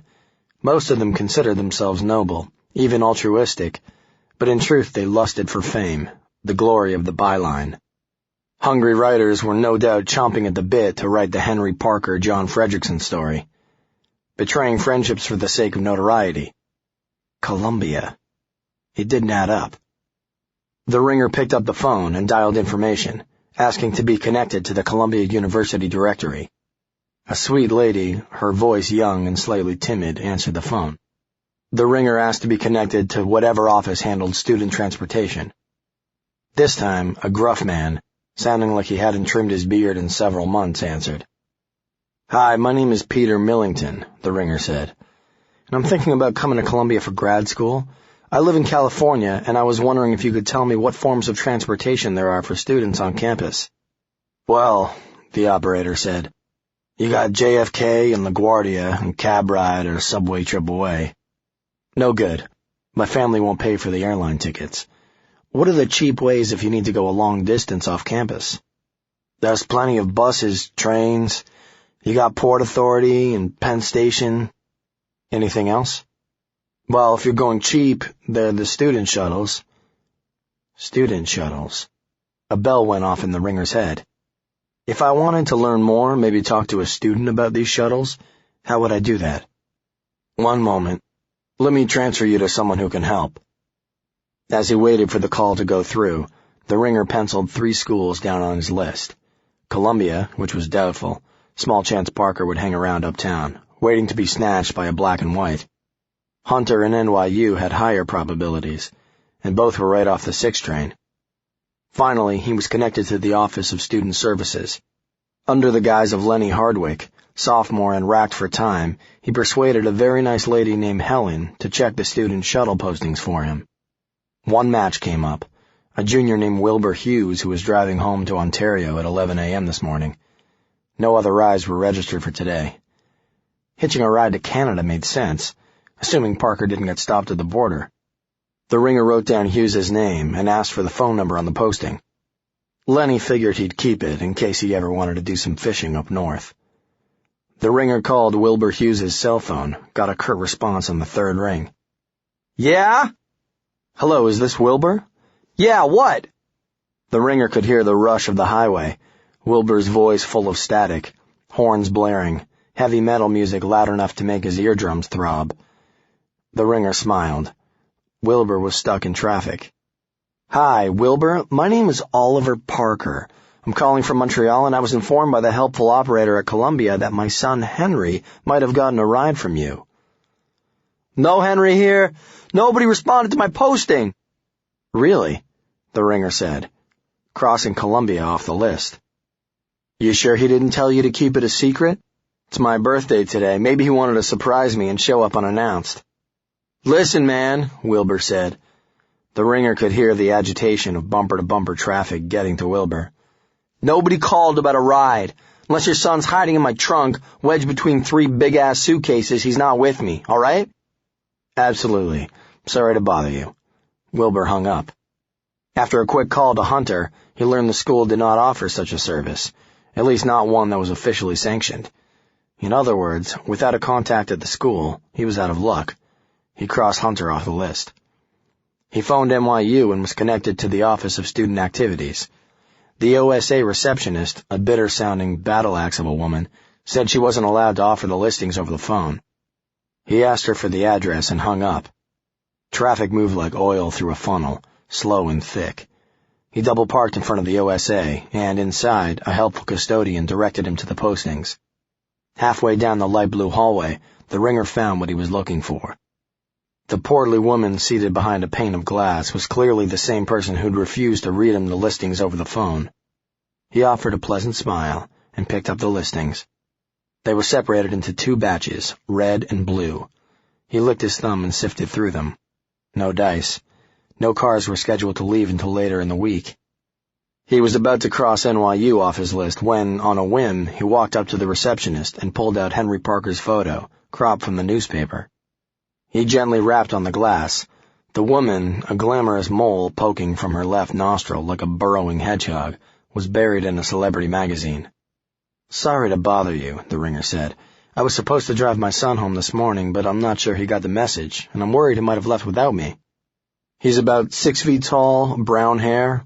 He might have had a backpack of some sort with him." The woman squinted, crinkled her nose, and leaned closer. "Yeah. There was one kid in here like that. He was in some kind of big huff, too, not very patient." The ringer's heart quickened. "You ask me, your kid needs some lessons in manners." The ringer nodded. "First thing I'll tell him. Do you know if he got a ride from a student?" "He did take a slip from the board. I can't tell you what he did with it." "Would you happen to know whose slip he removed?" The woman looked less than eager to help. "Please," the ringer added, his eyes imploring. "His aunt is sick, emphysema. I really need to find him." "Doesn't your boy have a cell phone?" The ringer offered a sheepish look. "No, his sister at George Washington has the only one in our family." The woman sighed heavily, then punched some keys on the computer. "We log in all registered student rides. I can check the ones they left this morning, if it's really that urgent." "If it's that urgent." "Believe me, it is." The woman hit a few more keys, waited a moment, punched a few more, then came up with a name. "Amanda Davies," she said. "Left at 9 this morning to St. Louis." "You know, I'd love to call Miss Davies up, let my boy know everything's all right. Did Miss Davies leave a phone number?" The woman nodded, scribbled on a post-it, and handed it through the small slot at the bottom of the window. "Anything else?" she said, her eyes darting back to pictures of a couple cavorting topless on a white beach. The ringer shook his head. "No, you've been extremely helpful. Thank you." As he left the OSA, the ringer dialed the operator. "What city and state?" "St. Louis, Missouri. I'd like the address and phone number for a Miss Amanda Davies." 5 minutes later, the ringer had reserved a plane ticket and called an associate in St. Louis who could get him an untraceable gun. 10 minutes later, he was speeding to LaGuardia Airport. Blood was in the water, and he would only be circling for so long before he was able to strike. Chapter 18. I was back in that hallway. The man was pointing his gun at me, his horrible manic grin breaking through the darkness. His finger squeezed the trigger. There was a sharp report, and I was blinded by the gun's muzzle. He squeezed again, and again. But with each successive blast, rather than the slug ripping through my body, tearing my flesh, John Fredrickson would stagger back, and another gaping wound would appear in his chest. He looked at the pistol, as if wondering what went wrong, then fired again, his body jolting backward like a puppet yanked by a spiteful master. Every bullet meant for me instead struck him, blood spurting from his chest. Once the clip was empty, Fredrickson stared at the gun, his jacket and shirt in gory tatters. He silently mouthed, "What happened?" before collapsing onto the floor. When I looked down, the gun was gone from his hand. Then it appeared in mine. "Wake up, Henry." Then I was back in the car with Amanda. I blinked to sleep from my eyes. It was a dream. My neck had gone stiff. Apparently I'd fallen asleep against the window. My face felt sticky. The sky was dark. The dashboard clock read 8:52 p.m. Amanda was sipping a fresh cup of coffee. An unopened cup sat in the holder. "I got you one, just in case," she said. "It's probably cold by now, but I didn't want to wake you." "Thanks, I could use it." I pulled back the tab and took a sip. It was cold, and heavy on the milk and sugar. Amanda Davies clearly valued the little things in life. She gestured toward the cup. "I wasn't sure how you liked it, but you seem like a light and sweet kind of guy." "And you'd be right," I said. "So light and sweet. Tell me, Sherlock, did you come to that conclusion based on the scientific evidence in your notebook?" "No, but you look a little soggy around the tummy. I assumed you weren't one to skimp on the sweet stuff." "Touché." Amanda gave a wry smile and turned back to the road. I stretched my arms out, feeling my muscles slowly loosen. Drinking the coffee only made me realize just how hungry I was, and how badly I had to pee. A billboard appeared up ahead, and Amanda steered toward it. The sign read St. Louis Terre Haute. "How far are we?" 3 hours, give or take. Traffic's not too bad, though some asshole cut me off a few miles back. Then I noticed the spiral notebook sitting on her lap, a pen tucked into the binding. "Taking notes while I was sleeping?" Amanda nodded as though there was nothing strange about it. "We're making good time," she said absently. "You need to let me know where to drop you. Give me some lead time, would you?" "Sure," I said. My mind raced. At some point she'd realize I had nowhere to go, that nobody was waiting for me. An idea popped into my head. Feeble, but it just might work. Not like I had anything better. "Actually," I said, "since I missed the last few bathroom breaks, it'd be swell if we could swing by a rest stop." "No problem, Carl. First one I see." The name still sounded odd, my lies building up like mud in an hourglass. 10 minutes later, we pulled into a rest area filled with SUVs and minivans. People with all the time in the world, and no pressure to use it. The parking lot was surrounded by thick rows of trees. The smell of car exhaust and burger grease thick in the air. "Ah," Amanda said, taking a deep breath. "I love the smell of lard in the evening." She looked at my frozen countenance. "You know, Robert Duvall? Apocalypse Now?" I got the joke, sorry. My mind's just somewhere else. Still waking up a bit. "You're still tired? Must have had a hell of a night last night." "You might say that." "Well, I'm gonna grab some fries and a milkshake while you hit the little boy's room." "I'll come with you. I could use a French fry transfusion. Besides, it's only fair that I pay." "You're paying for half the gas, buddy. Better make sure you can afford some Exxon Supreme along with my cholesterol burger." I laughed, quite forcibly, very aware that my cash supply was on life support. As we walked toward the complex, anxiety began to tingle inside me, a sort of paranoid spider sense. I had $40 to my name, and no immediate possibility of making more. I had no friends or family to turn to, or wanted to turn to. I looked at the girl walking beside me, wondering if she could sense any of this, wondering what she'd do if she knew the truth. Amanda went to the ladies' room, and I set the unofficial world record for the longest urination in history. Of course, I still made it out of the restroom before she did, and went straight for Mickey D's. I wasn't a big fast food person, but the smell of beef-injected french fries may as well have been filet mignon. A minute later, Amanda joined me online. "Thanks for getting a spot," she said. "You mind if we eat in the car?" "Not at all. I actually need to talk to you." About what? She said, scanning the menu. I can't decide between a farmer's salad or a double cheeseburger. Let's wait till we get back in the car. She shrugged. Whatever. I bought a value meal and an extra order of fries. Amanda bought some newfangled salad that, being McDonald's, probably still had the fat content of a jelly donut. The first order of fries disappeared before we made it to the car. By the time we pulled onto the highway, all that remained of my meal were 3 lettuce molecules and a pile of dirty napkins. So are you going to tell me where I'm dropping you, or maybe I should just leave you at the first housing project I come to? She smiled, and I returned a weak one. Actually, that's what I wanted to talk to you about. Amanda looked at me concerned. I don't know how else to say this, but my aunt and uncle, I'm supposed to stay with them, and, well, I called them while you were in the bathroom, and they're not back in town yet. They're on vacation in Cancun, and their flight got delayed until tomorrow. A moment passed. And, Amanda said, and I don't have a key to their house. She turned back to the road and sipped her vat-sized soda. Can't you book a hotel room for the night? Watch some free HBO or hotel porn or something? I suppose I could, I answered hesitantly. We were silent for several minutes. Amanda's knuckles were white from gripping the steering wheel. She'd been so obliging to this point, and what I had in mind went well beyond mere imposition. Then Amanda spoke. I keep mace in my bedroom. What? Mace, she said. In my nightstand. I can reach it, aim, and fire accurately in under 2 seconds.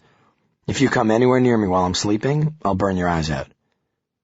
Jeez, and I thought we were getting along.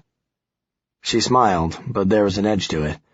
She was being polite, more than polite, but wanted to make sure I understood the generosity of the favor she was about to extend. Seriously, she said, taking her eyes off the road, the cold night sky. I felt a chill run through my body. What I owed Amanda could never fully be repaid. We have a guest bedroom. You can stay 1 night, but just 1. After that, if Auntie Bernstein isn't home yet, you're on your own. I'm all for charity, but I'm late on my dues to the ACLU. Amanda, I said, my gratitude sincere. You have no idea how much I appreciate it. I swear I won't leave my room. I won't even sleep in the bed. I'll stay on the floor. You're just lucky my parents are out of town. Otherwise you'd be in the honeymoon suite at Motel Rat. What are the nightly rates at Motel Rat? Actually, they charge by the hour, on account that most of the guests contract rabies and can't afford to pay their hospital bills. Then I'll be sure to wear disinfectant-coated pajamas. Amanda laughed, and I followed suit. But seriously, this really is kind of you. Don't mention it. Besides, my house can get creepy when I'm alone. At least I know if anyone breaks in, they'll go after you first. And why is that? She looked at me like I'd missed the punchline to a really good joke. 'Cause you're the guy, stupid?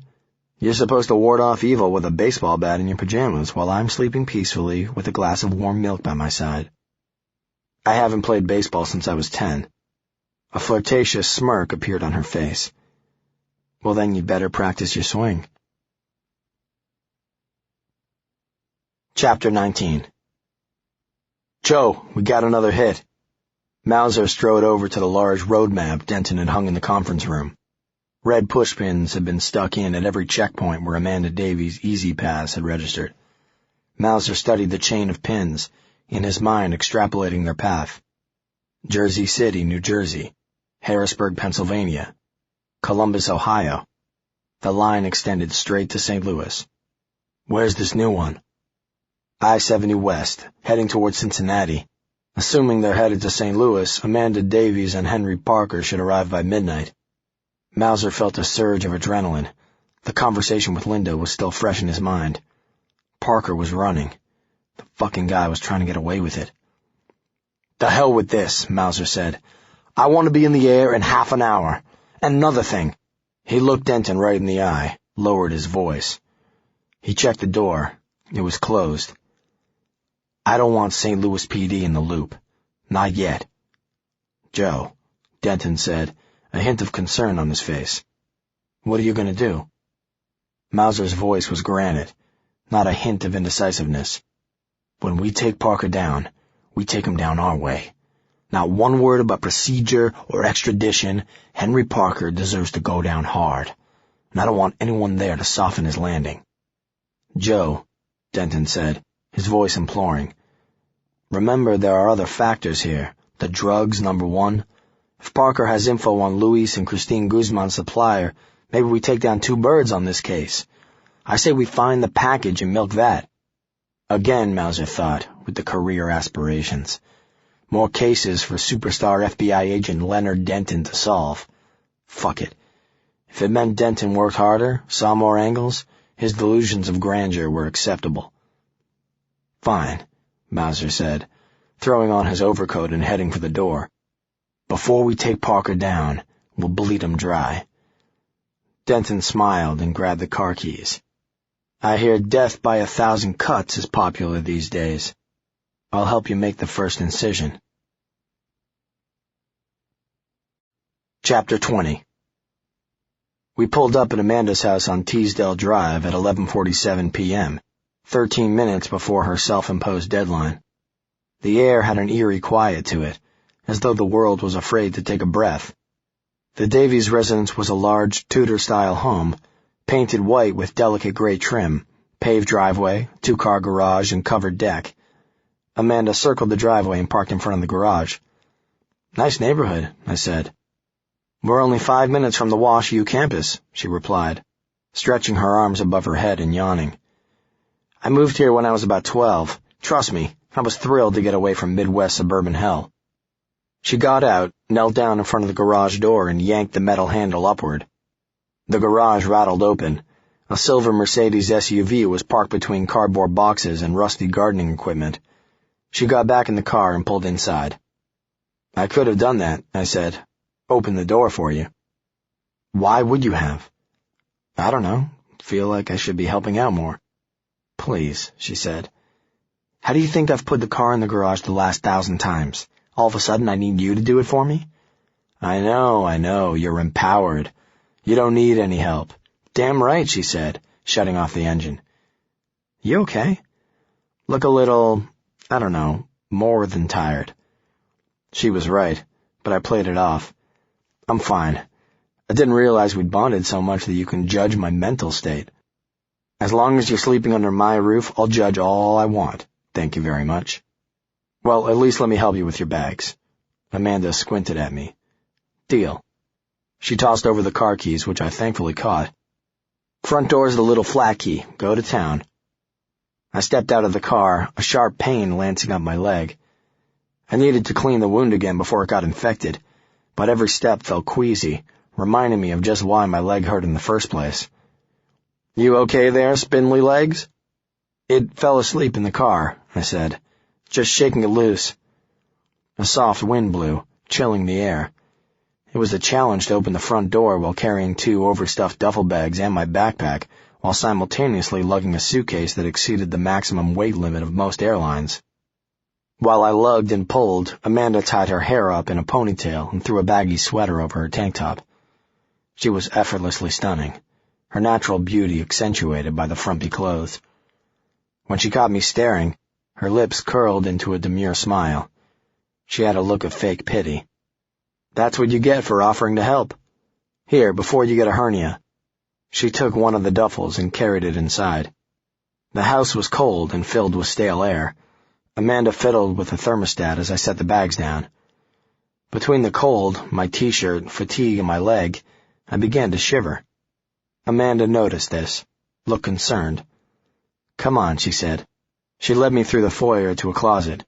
Inside were dozens of sweaters, threaded with some of the most horrendous fashion designs and colors I'd ever seen. Ugly maroon cotton, green wool with a bald eagle sewn into the chest, a smiling deer embroidered with purple stitching, and they smelled like they'd last been worn by Daniel Boone. "Feel free to raid my dad's sweater closet," she said. "He hasn't worn this stuff in years. I never was good at giving Christmas presents. Somebody might as well get some use out of them." I thanked her, and while normally I wouldn't be caught dead wearing sweaters so hideous they'd offend Bill Gates's fashion sense, beggars can't be choosers and all that. Besides, I didn't want to insult my host. And hey, bald eagles are patriotic. I took a moment to take in the house's grandeur, the tall white walls and long mirrors, like something out of a Raymond Chandler novel, and the full bar with smoky brown liquor that could warm me better than any sweater. The walls were lined with lithographs encased in crystal clear glass, an oil painting of the famous arch framed in polished bronze. "I'd offer you something to eat or drink," Amanda said, "but unless you're in the mood for instant oatmeal, you're out of luck. I'll go shopping tomorrow, but I imagine you'll have your situation figured out by then, right?"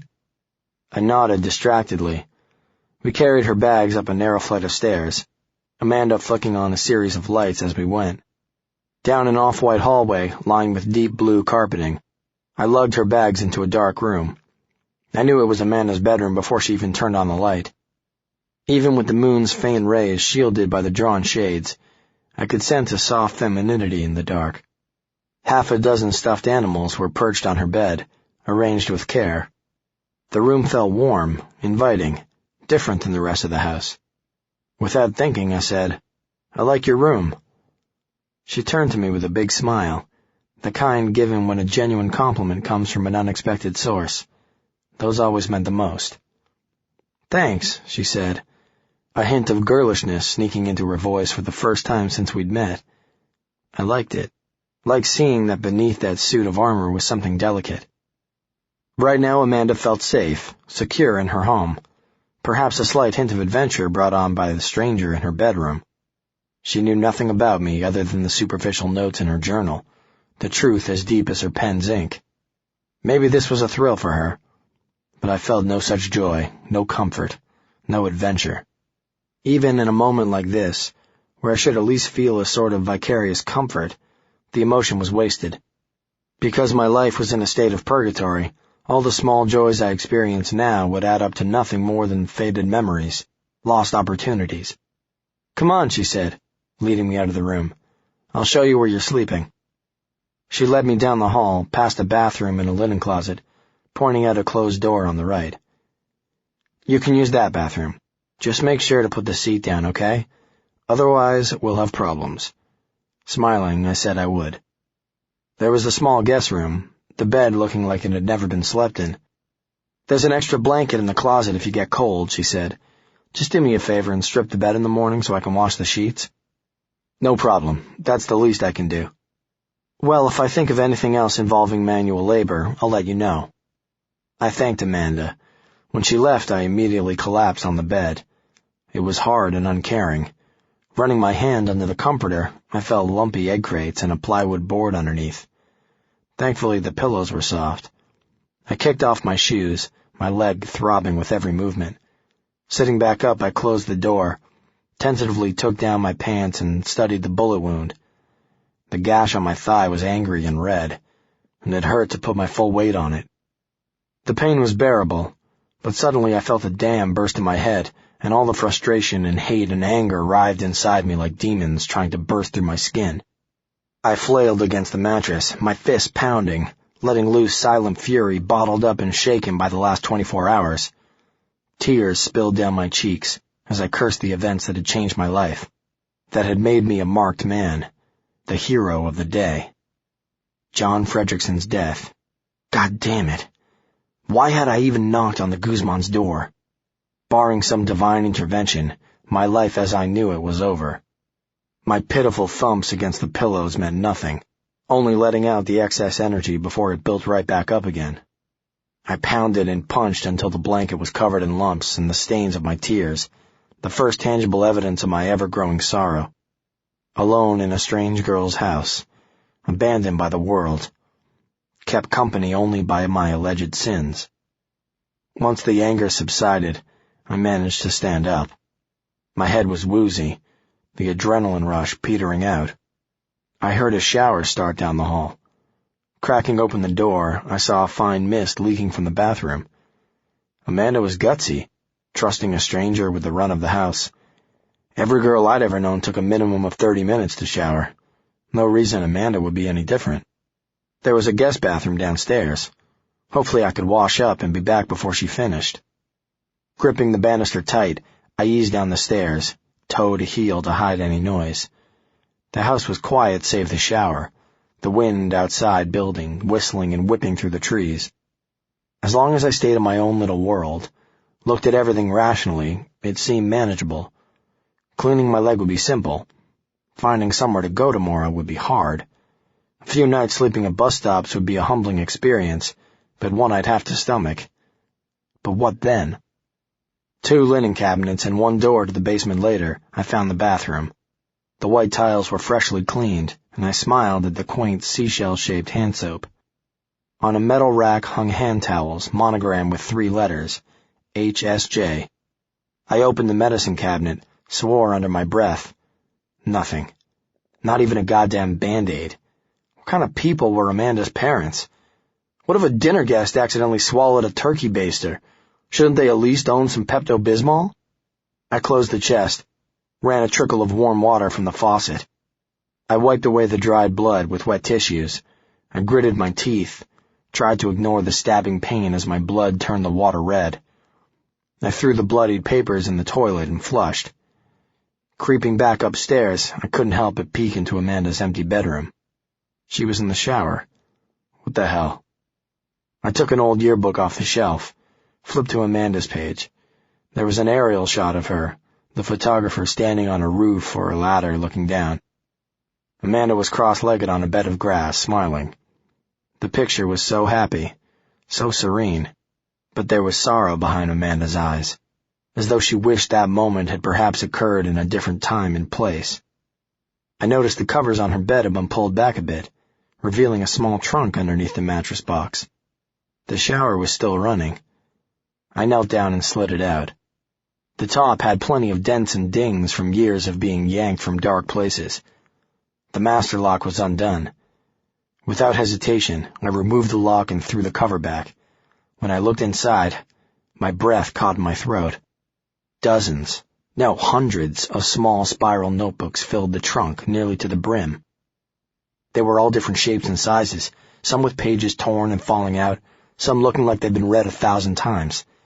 I plucked one from the top of the pile, felt the small indents where her pen had pressed hard on the paper. When I flipped it open, I saw that every single page had been filled top to bottom. The same kind of note she'd been writing in the car. Immediately, I knew the other books were filled as well. My fingers shaking, I read the first page. July 14th, 2003, Joseph Dennison. Probably early 30s, but dresses like he's 60. Lots of beige sweaters and windbreakers, goofy grandpa hats. Kind of cute in a skinny Tobey Maguire way, but older. Thin but not a stick figure. Worked as a librarian for 3 years. Says he wants to be a screenwriter. Helped me find that old V.C. Andrews book that the store in town didn't have. Wears too much cologne. I don't think he has a girlfriend, and he's definitely not married. Says he's seen over 1,000 movies and can remember the best lines from each one. I quizzed him once and he got them all right. It was kind of scary. Not attracted to him, but curious. Can't imagine there's much room for advancement at the library, so why work there when you're 30? Some people's motivations are strange. I read another entry. August 29th, 2003. Gas station attendant, likely late 40s, early 50s. Looks like he hasn't bothered to shave in 4 or 5 days. His work shirt is covered in oil and he looks miserable while he fills up my tank. There's no name tag, but someone who I assume is the manager calls him Ali. He says thank you when I tip him $2 and stuffs it in his shirt pocket. He gives the tip money to the guy behind the counter who pockets it. I wonder how much Ali makes per year and if he has a family. I didn't remember to look for a wedding ring. I wonder if he's happy. I put the notebook back, took another, read 6 entries. Each one described a different person who'd crossed Amanda's path. Some were random, some familiar. An old boyfriend who dumped her the day after they exchanged I love yous for the first time. Some she'd only met for seconds, and some she'd known for years. I'd never seen anything like it. Then it hit me. Somewhere in the room was the notebook she'd used in the car with her first impressions of Carl Bernstein. I dug to the very bottom of the trunk until I scraped bottom. I pulled out a notebook and flipped it open. February 3rd, 1985. I miss Mommy. I don't know anyone else at school. The kids laugh when we sit in a circle, and I don't know who to sit next to. Jimmy Peterson poured milk in my hair. I hate Jimmy. He's an ugly boy and his hair is too long. I pulled it once and Miss Williams sent me out of the room. Lacey and Kendra laughed when Jimmy poured milk on me. I hate them too. Lacey has a pretty purple dress I wish was mine. Jimmy's house is 2 streets away from my new one, and I see him some mornings. I don't like to look at him. Sometimes I hide behind trees. I wonder if his mother knows what a stupid boy he is. Maybe she's stupid too. If Mommy and Daddy were here, nobody would laugh at me. I quickly closed the book and put it back in its place. The large, childlike handwriting, so heartfelt and pained, heralded a life that had been interrupted, deeply scarred. What sort of insecurities did this young woman have that every person she met needed to be catalogued? I scanned the notebooks at the top of the trunk, found nothing about me. Then I noticed Amanda's jacket thrown over her desk chair. I checked the pockets. Nothing. I gently opened her drawers. Nada. Sweat beaded down my neck. My leg ached. The clothes she was wearing in the car. Maybe in her pockets. I checked under the bed, only found dust balls and bent plastic combs. About 20 of those elastic ponytail holders. Could Amanda have brought her clothes into the bathroom? It was possible she already put them in the wash. But then she wouldn't have left the notebook in her pocket. She'd been doing this for too long to be careless.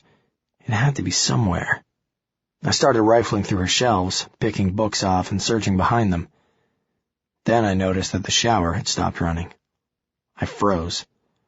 Panicking, I closed the trunk and slid it back under the bed. I straightened out the bookshelf, praying she hadn't caught me snooping. Then I heard a noise by the door. She'd seen me. I held my breath, waited for a sound, afraid to look at her. How long had she been there? Had she seen me going through her notebooks? I turned around slowly, fully expecting to see Amanda in the doorway, arms folded, ready to kick me out of her house and out of her life. I tried to sponge together an explanation. It was pointless. I had to come clean. I had to tell her the truth. Yet when I turned around, the image that burned itself into my mind wasn't Amanda, who was standing in the doorway, but the man standing behind her, with a gun to her head. Chapter 21. The look of absolute terror on Amanda's face froze me instantly. Her body was rigid, her mouth pursed shut. She was too scared to scream. The man's countenance was calm, relaxed. He wore black jeans and a dark jacket, covering everything up to his lightly stubbled jaw. His eyes were cold, perfunctory. He was in his early 30s, with high cheekbones, short hair, sinewy forearms. His gun hand was firm, his posture steady, not rigid, ready to strike. He spoke in an even tone, but through gritted teeth. There was a faint trail of mist coming from the hallway. The shower. Jesus. He was in the bathroom with Amanda, using the shower as subterfuge. She was still wearing the same clothing. I even noticed a slight bulge in her pocket. The missing notebook. Amanda, I said, the words spilling out of my mouth like water. Who? That's not important, he said, his voice like metal. The second time in a day a gun was pointed at my head, and just like the last one, the safety latch was off. I could tell he'd held people at gunpoint before, many times. The what, now, Parker? That's what is of real importance. I don't understand, I said. Amanda trembled as involuntary sobs escaped her mouth. The man nodded to me, flicked the gun. I want the package you stole from Luis Guzman. That's the only thing you need to worry about. If you give it to me, you're the only one who will die here tonight. The only one. Amanda. Oh, God. I don't have it, I swear. Parker, you're going to give me what you took, or your female friend here will be breathing at the back of her skull. And I'm going to make you watch her die before I ask again. Carl, Amanda said, her voice shrill, pleading.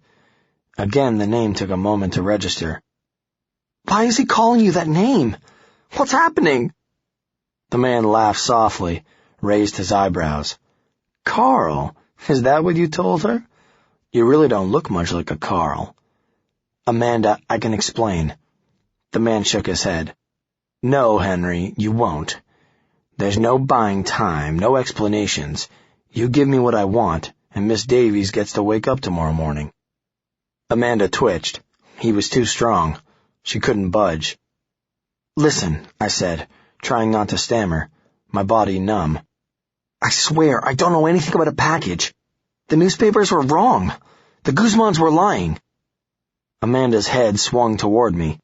There was fear in her face, but a hint of anger as well. She knew I was hiding something. My deception had somehow led this man to her house. Had put a gun to her head. A cold lump rose in my throat. She could die because of me, and we both knew it. I mouthed the words, "I'm sorry," knowing how little consolation they must have offered. "Carl, please," Amanda said. Tears streaked down her cheeks in wet rivers, tumbling toward her chin and falling softly to the floor. "Please, Carl." The man laughed softly. Not to make a statement, he genuinely thought it was funny. "All right, Parker, I'll give you this one," he paused. "Tell her the truth."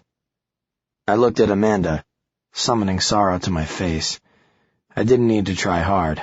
The hollow feeling in my gut came on its own. "My name isn't Carl," I said. "It's Henry. Henry Parker." Amanda's eyebrows furrowed. There was a hint of recognition, but no definitive response. "And what did you do, Henry?" the man said. I looked at him. Tried to glare, actually, but it was merely pitiful. "Go on, tell her." Choking back tears that ran hot in my throat, I said, "They think I killed a cop." "Who does?" Amanda's eyes were streaked with red. "I don't understand." The cops think I killed him." "John Frederickson," he said. "Pity. I heard his wife and kids really counted on him." "Are you a cop?" I asked him, suddenly feeling stupid. Would a cop hold an innocent woman hostage? "No, but I'm flattered you consider my judgment on par with theirs. I do know a lot of cops, though, and I can honestly say I'll be doing you a favor by killing you quick."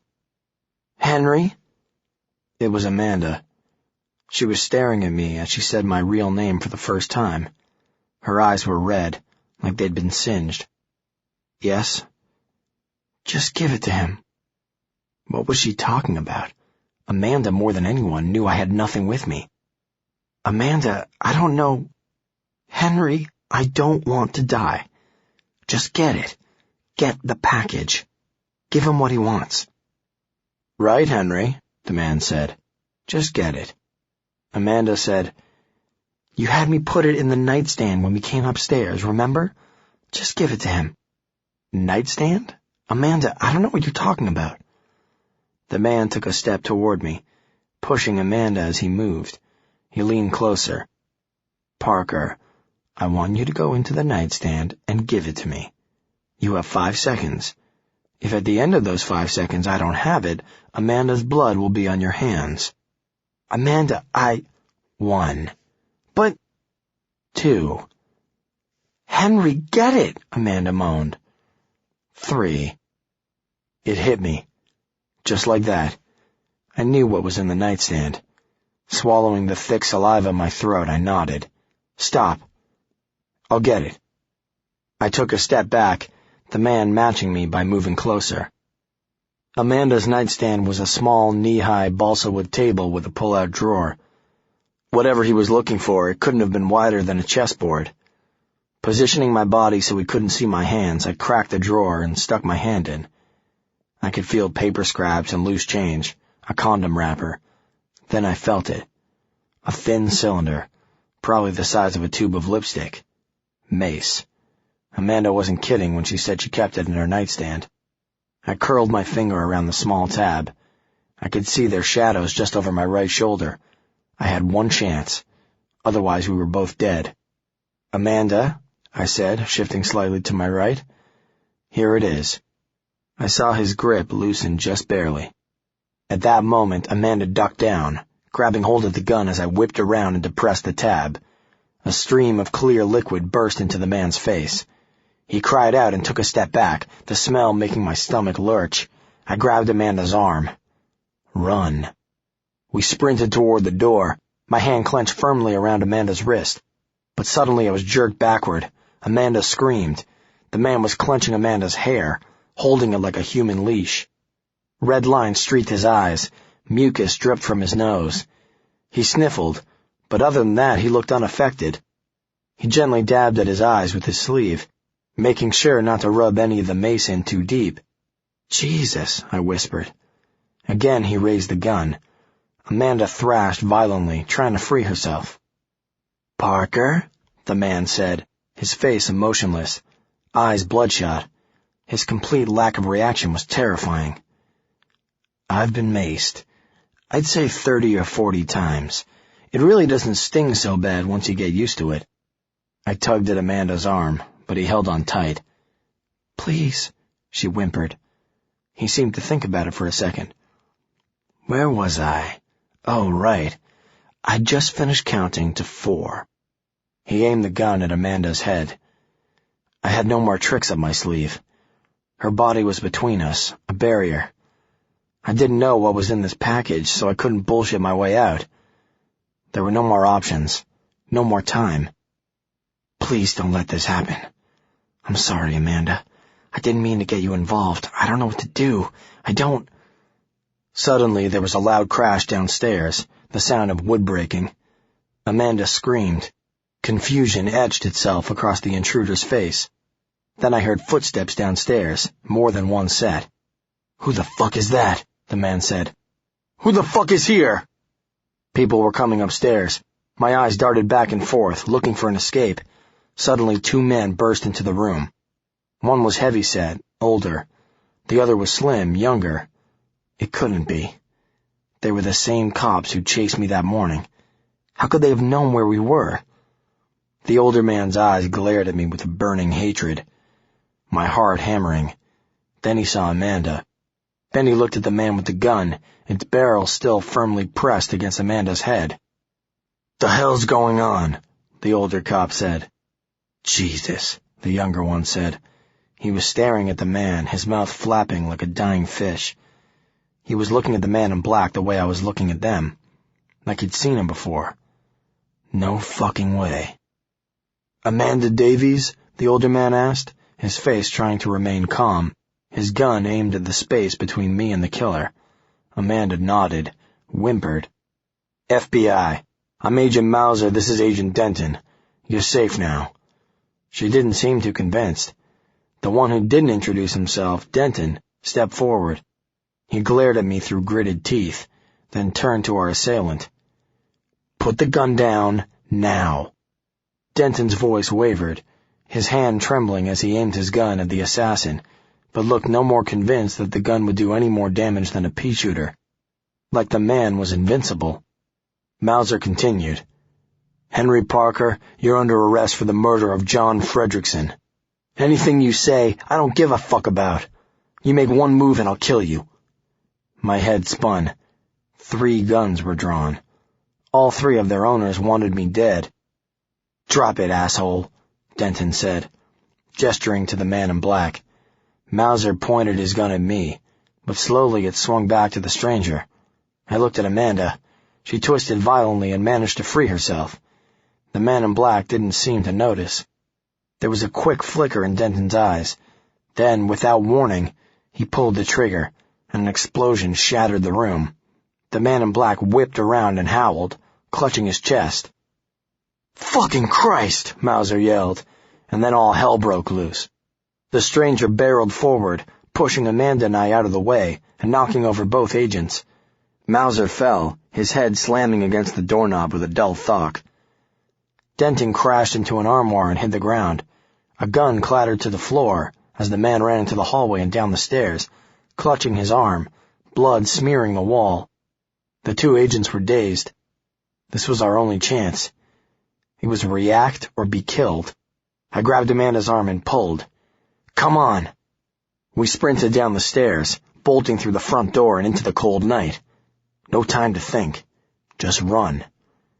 There was no sign of the man in black.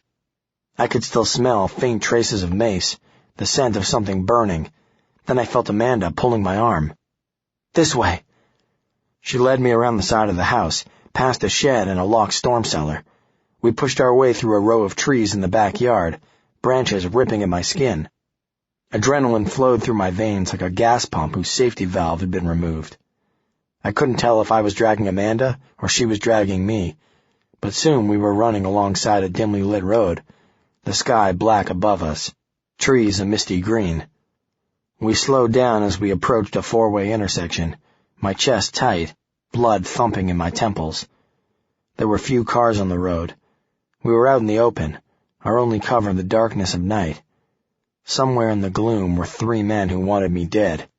It would only be moments before one of them found us. "There, look," I said, pointing to a Ford crew cab paused at the red light. The truck's chassis bobbed up and down, as if on hydraulics. I took Amanda's hand. We crouched down, slinking up alongside the flatbed. I peered into the side mirrors to see the driver, then stood up to get a better look. The driver wore a green trucker's cap, a mullet spilling out from underneath. Country music was blasting over his speakers, his head bobbing rhythmically. I cringed. The only thing worse than being chased by 3 men who wanted you dead was listening to country music while doing it. Looking around, I made sure there were no other witnesses. "Come on," I whispered to Amanda, gesturing to the flatbed. She looked at me incredulously. "You can't be serious. They'll be here any second now. Please, you have to trust me. We need to get out of here." Whether it was blind faith or the sheer terror of being caught, Amanda followed me around to the truck's rear. Just as mullet head's bobbing was at full force, I boosted Amanda up and over the bumper into the flatbed. The light turned green. I heard the tires squeal. The car started to move. Amanda's head popped up, a frightened look in her eyes. Just before the truck peeled off into the night, I grabbed hold of the rim and hurled myself over the top and into the flatbed. A tarp lay crumpled in a heap. Staying low to avoid the rearview mirror, I grabbed it and pulled it over us. The warble of guitar music leaked out the windows as we gasped for air. The tarp smelled like dirt, tiny crumbs falling over our bodies as they were shaken loose from the road. I looked at Amanda, the air between us hot and soiled. She glared at me and shook her head. I said nothing. There was no point. Soon I'd explain everything. I owed her that much. Off in the distance, the ringer watched the truck drive off into the night before it disappeared around a bend in the road. There were few lights to illuminate the street, but thankfully the faint glow of the traffic signals gave off enough so that he could read and memorize the license plate. He gently touched his finger to the gunshot wound, sending shockwaves of pain through his body. He probed the torn skin, pain knifing through his body. He closed his eyes, squinting hard, trying to block it out.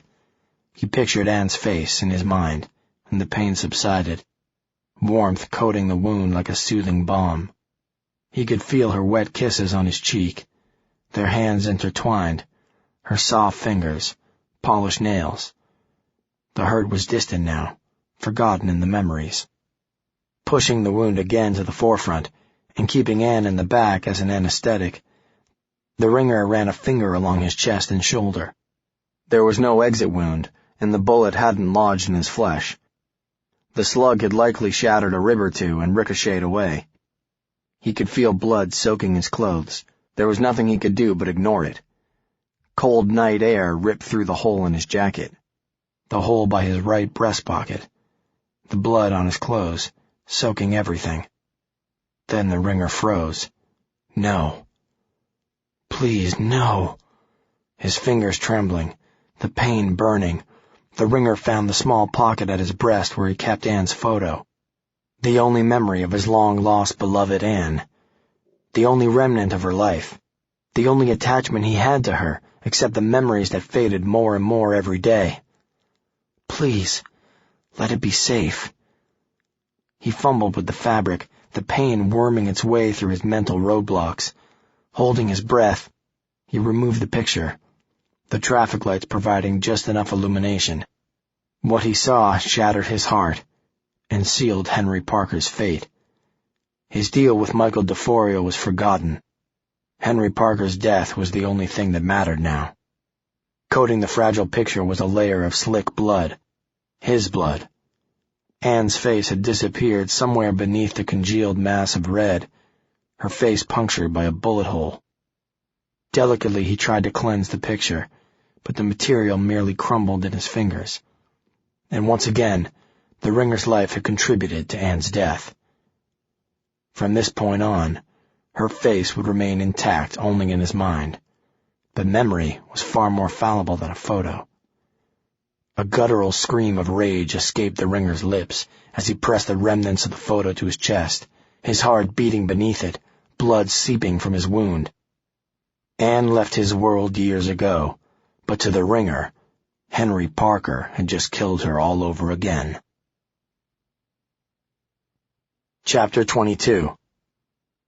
I don't know how long we were in the back of the truck. Every second was gut-wrenching, the tension a suffocating blanket. Add to that potent mix the girl whose life I'd endangered, who would no doubt beat the living shit out of me as soon as we were safe, and the ride in the back of the flatbed felt similar to body surfing the seventh circle of hell. Country music notwithstanding, it was the worst 2, or was it 3, or 4, or 5 hours of my life. We made a few brief stops. Traffic lights, I assumed, since we were always moving within minutes. I thought about my backpack, still containing the tape recording from the Luis Guzman interview that I'd left at Amanda's house. When the driver, David Morris, according to the sloppily scrawled name on his toolbox, finally came to a complete stop, we waited what seemed like eons before daring to poke our heads out. I eased the tarp up and saw a white neon sign hovering above us that read Ken's Coffee Den. The C in coffee had blown its bulb. Ken's Offie Den was good enough for me. We had stopped at a rest area. Who really knew where, but we were out of St. Louis. There was a small diner and a mobile station. A busy highway ran parallel. The black night was slowly easing into the gray of early morning. Where were we?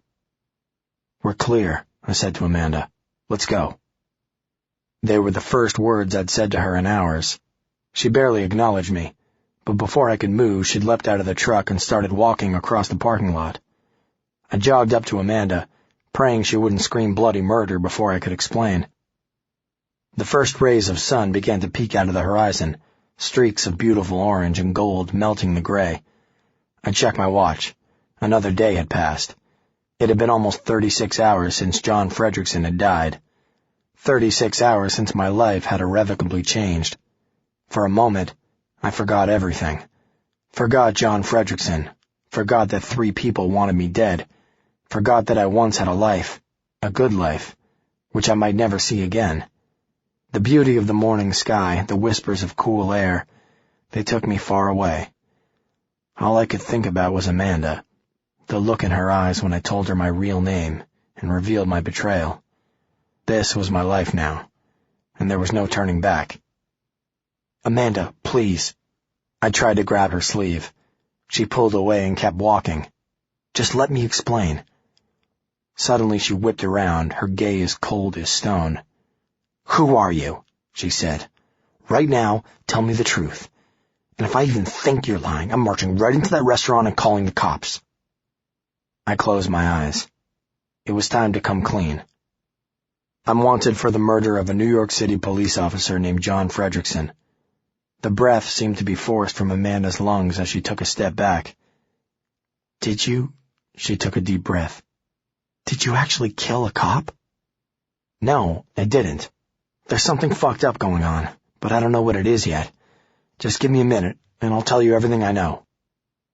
Amanda stood and listened, as I told her how I'd come to New York and taken a job at the Gazette, about Luis Guzman, how I had interviewed him for Jack's story, how I'd tried to help them that night when I heard the screams, how John Fredrickson could have killed all of us, and how he'd died, how there was a package that went missing, and everyone assumed I stole it.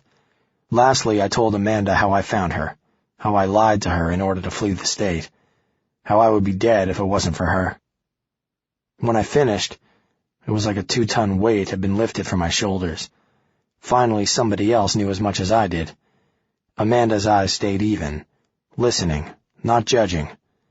I told her the truth, that I didn't know the man who'd held the gun to her head, that I'd recognized the 2 cops who'd followed me from New York, and that I didn't know how they found me. When all had been said, Amanda looked at me and spoke. "I believe you," she said, her voice earnest. A lead ball dropped into my stomach. "Why?" "Let's just say that of the 4 people in the room last night, you were the only one I honestly knew wouldn't hurt me.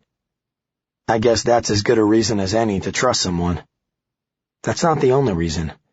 I look at you, and I know you're not an evil person. You're not someone who would do such horrible things." I couldn't help but say, "I lied to you before. You couldn't tell then. You bought it. How do you know I'm not lying now?" Amanda considered this. "Because you just said that. I know you weren't lying to me before for the sake of lying. You were lying to save your life. Shit, I'd claim to be Lindsay Lohan, wretch, if I thought it would save my life." "There is one thing, though," she said, "that you haven't been totally honest about." I shook my head.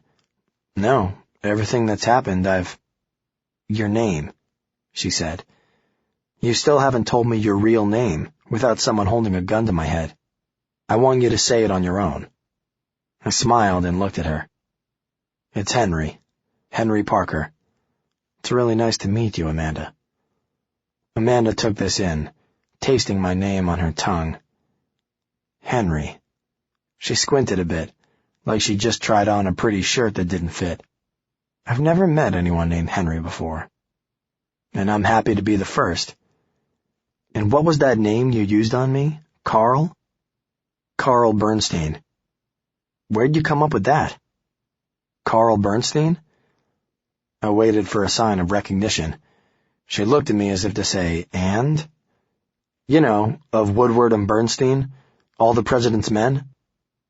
Amanda slapped her forehead. "Oh, you cheesy asshole. I can't believe I didn't catch that." She still looked confused. "But of all people, why Carl Bernstein?" "Woodward's kind of my hero. He's one of the reasons I wanted to be a journalist in the first place, but I figured you'd recognize Woodward. Bernstein hasn't really been on the radar." "Well, I give you points for originality." "I try." "Come on, Mr. Bernstein. I could eat my body weight right now. We need to figure out what to do next." She started walking toward the offie den. "What do you mean, next?" Amanda stopped and put her hands on her hips, lecture style. "Well, unless you plan on running for the rest of your life, we need to figure out why this cop tried to kill you, and what that man tonight was looking for. You're a reporter, right? Got any theories?" "I haven't really had time to do a lot of thinking the last few days. Kind of been spending too much time trying to save my ass." Amanda checked her pocket, pulled out a crinkled wallet with a few bills inside. "Come on, first cup's on me." We walked inside the diner, past David Morris, who was gorging himself on an order of eggs sunny side up, and took a booth in the back. I buried myself in the menu, which, like all roadside diner menus, was like the Yellow Pages, only thicker. A woman whose name tag read Joyce, and who smelled like David's truck, asked for our order. Amanda ordered a bagel and cream cheese. I got a side order of toast, 2 bottomless coffees. "Not hungry?" Amanda asked. "Starving." "So why don't you get something a little more, filling than toast? There's enough choices here, they should rename this place the Indecisive Diner." "Money," I said. "I'm guessing we have a few hours max before they cancel or trace your credit card. We'll have to make do on whatever cash we have on hand. Let's just say the value of $1 just appreciated." Amanda immediately thrust her hand in the air. "Excuse me, Joyce? Can you change my order to just toast, too? Thanks." When Joyce stalked back to the kitchen, Amanda said, "Now the big question. What was that man talking about? That package? What was he looking for?" I shook my head and took a sip of ice water. I honestly have no idea. The New York papers said Fredrickson was killed over a drug deal gone bad, but I didn't see any sort of drugs or paraphernalia in the Guzman's apartment. Luis was arrested for armed robbery, not drugs. Fredrickson was there to pick up some sort of package from the Guzmans, but I don't think it was drug-related. Maybe they kept it under the couch or something.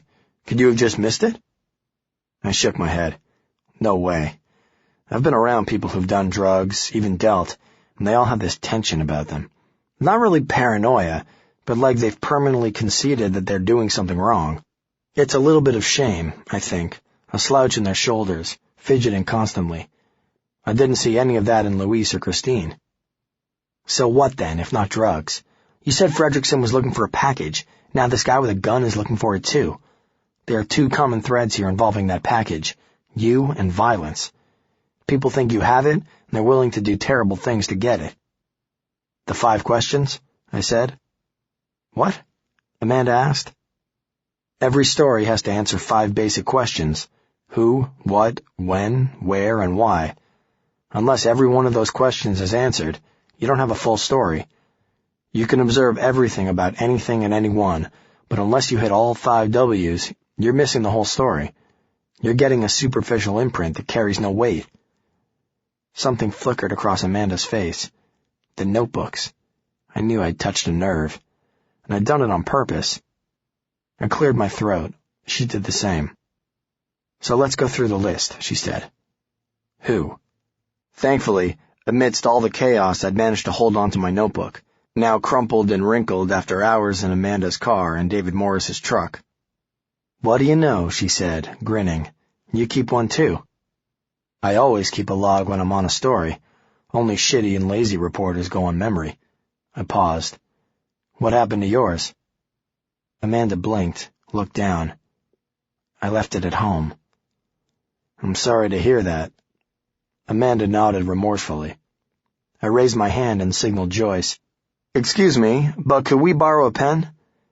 Joyce looked at me like I'd asked for her firstborn child, then took a pen from behind her ear and handed it over. I looked at the pen, took a napkin and wiped it down. Who knew where her ears had been? Flipping open the notebook, I uncapped the pen and prepared to write. Okay, Amanda said. Who? Kind of a multi-part question. The Guzmans, Louise and Christine. Christine knew what Fredrickson was talking about, so he went there for a reason. Fredrickson, of course. The man in black. The cops. Hold off on the cops, Amanda said. Why? Think about their motivations. Right now, they're in it for you and you alone. We're trying to figure out what was going on before they got involved. What were the Guzmans hiding? What was Fredrickson looking for? And this guy in my house, how exactly is he involved? I'm not sure, but he's definitely not a cop. Maybe he knew Fredrickson somehow, or knew about the missing package. Then he somehow connected me to you, and found us in St. Louis. Amanda was chewing her nail. Everything okay? I'll let you answer that. But you know what's scary? That this guy found us. I didn't tell anyone about you, and I'm pretty sure you weren't stupid enough to tell anyone about me. Pretty scary, I said. She nodded. I wrote these names down, drew an arrow connecting Fredrickson to the Guzmans, another one connecting the man in black to both of them. Looking up from the paper, I caught Amanda staring at me. What? Nothing, she said, but I've seen better handwriting from animals without opposable thumbs. Lay off, as long as I can read it. Suit yourself. She leaned back, folded her hands above her head, and yawned. So is that it for the who? I fiddled with the pen, tried to think of who else might be involved. Then it hit me. I flipped through my notebook and found the name I'd written down 2 days ago. The Guzman's landlord, Grady Larkin. Amanda looked surprised. Why do you think he's involved? Grady Larkin was quoted in the newspaper article as saying he heard a strange noise, then saw me fleeing the scene. Something just seems a bit off, like he preferred to give an ex-convict the benefit of the doubt. I put Larkin's name down with a question mark next to it, drew a dotted line from him to the Guzmans. Anyone else? I think that's it, for now. Okay, now the what? Big question, I said. Drugs, maybe, but doubtful. Something valuable. That man at your house was ready to kill us both for it. You don't attempt murder for a package of Twinkies. Now that depends how old the Twinkies are. Maybe if they're antiques, you could get a good price on eBay. Point taken. But the what is pure speculation. All we know is that to the right person, the package is worth killing for. My statement sunk in like a hypodermic needle. Worth killing for. We stared at each other for a moment, the gravity of the situation hitting home. Amanda broke the silence, thankfully, because I was ready to break down and cry. "Okay, where?" "New York," I said. "Harlem specifically. The apartment building at 2937 Broadway. Fredrickson was a New York cop, so it's probably New York specific." "You don't think St. Louis is involved?" I shook my head. "St. Louis was circumstantial. The cops and the other man somehow tracked me there. It was blind luck that we ended up at your house." "Okay, another question," Amanda said. "How exactly did they track you? How'd they figure out you were with me?" "I really don't know. Maybe someone saw me at NYU and reported it. The receptionist saw me checking out the student shuttles. She could have done something, said something. Maybe there was a camera set up at a toll booth. There are 100 possibilities." Amanda hardly seemed satisfied by my response. Joyce returned with our toast. Amanda's was crisp, light. Mine was burnt. Amanda sighed and handed me a slice of hers. I thanked her and spread a generous dollop of strawberry jam on it. "Okay, when?" she said. "My involvement began the day before yesterday, but the meeting between the Guzmans and John Fredrickson was likely set up earlier." "Why do you think so?" Amanda asked. "When I arrived for the interview, Luis was decked out like he was going on a date with Hillary Clinton. But my question is this. If the Guzmans didn't have this package, why did Luis bother getting dressed up?" Amanda thought about this, took a sip of coffee. "Sympathy?" she said matter-of-factly. "Come again?" Obviously, Luis knew Fredrickson wanted something he didn't have. She took a bite of toast, smeared the rest with butter. "You ever get called to the principal's office in high school?" "Why?" "Just humor me." I laughed. "Yeah, once or twice." "Well, what did you wear?" "I don't know. Khakis, a sweater." "But you showered and shaved, right? You looked presentable, didn't you?" "Of course." "The same reasoning applies. When you know you're in trouble, you want to look like you're really sorry. Dress your best, yada yada yada. Luis knew Fredrickson would be pissed, and he wanted to soften the blow. A lot of good it did him. Which means they were probably protecting themselves by lying to the newspapers. They figured it was better to pin the package's disappearance on me. We both nodded, a joint sense of satisfaction that brought levity to the situation. This is what we were both born to do. "Now the big one," Amanda said. "Why?" "Why?" I said, then repeated it softly, looked at Amanda, ran my palm over my 2 days of beard stubble and said, "I have no idea. But those 3 men after me, I don't think they're going to just stop. If I can't figure it out in the next few days, I'll either be in prison or dead." Chapter 23. Mauser took 2 Advil and popped them in his mouth. Then he thought twice and popped 2 more. He thanked the young kid who stood over him with the medicine bottle, grinning like a dog who'd just won first prize. Joe's head throbbed, blood pounding in the knot over his left temple. The Advil couldn't work fast enough. The kid in the light brown St. Louis County Police Department uniform looked thrilled just to be at the scene. Mauser thanked him again, slowly pushing off the bed where he'd been sitting for the last half hour, trying to shake away the cobwebs. Denton was out in the hallway. The head of the Bureau of Fugitive Affairs, some guy named Wendell, whose face didn't look a day over 30, yet whose hair was already going salt and pepper, was scolding him, cursing like his schoolmates had just taught him some brand-new 4-letter words. Mauser had gotten the first half of Wendell's riot act before shooing the man away, claiming his headache might trigger involuntary violent reactions to assholes who think their mouths are bullhorns. Denton had a blueberry-colored bruise on the side of his neck where he'd hit the armoire. He'd been absolutely livid, but Mauser was able to calm the man down, told him the department would give hazard pay for hickeys attained in the line of duty. They found a knapsack that belonged to Parker. Denton tore it open, had a dismayed look on his face when all they pulled out was a tape recorder and a reporter's notebook. Nothing on the tape except an interview with Luis Guzman, the man Parker later attacked. A perfect cover, really. Parker interviewed him, pretended to do his job, to make it look like he had a legitimate reason to be there. Mauser eyed Len Denton.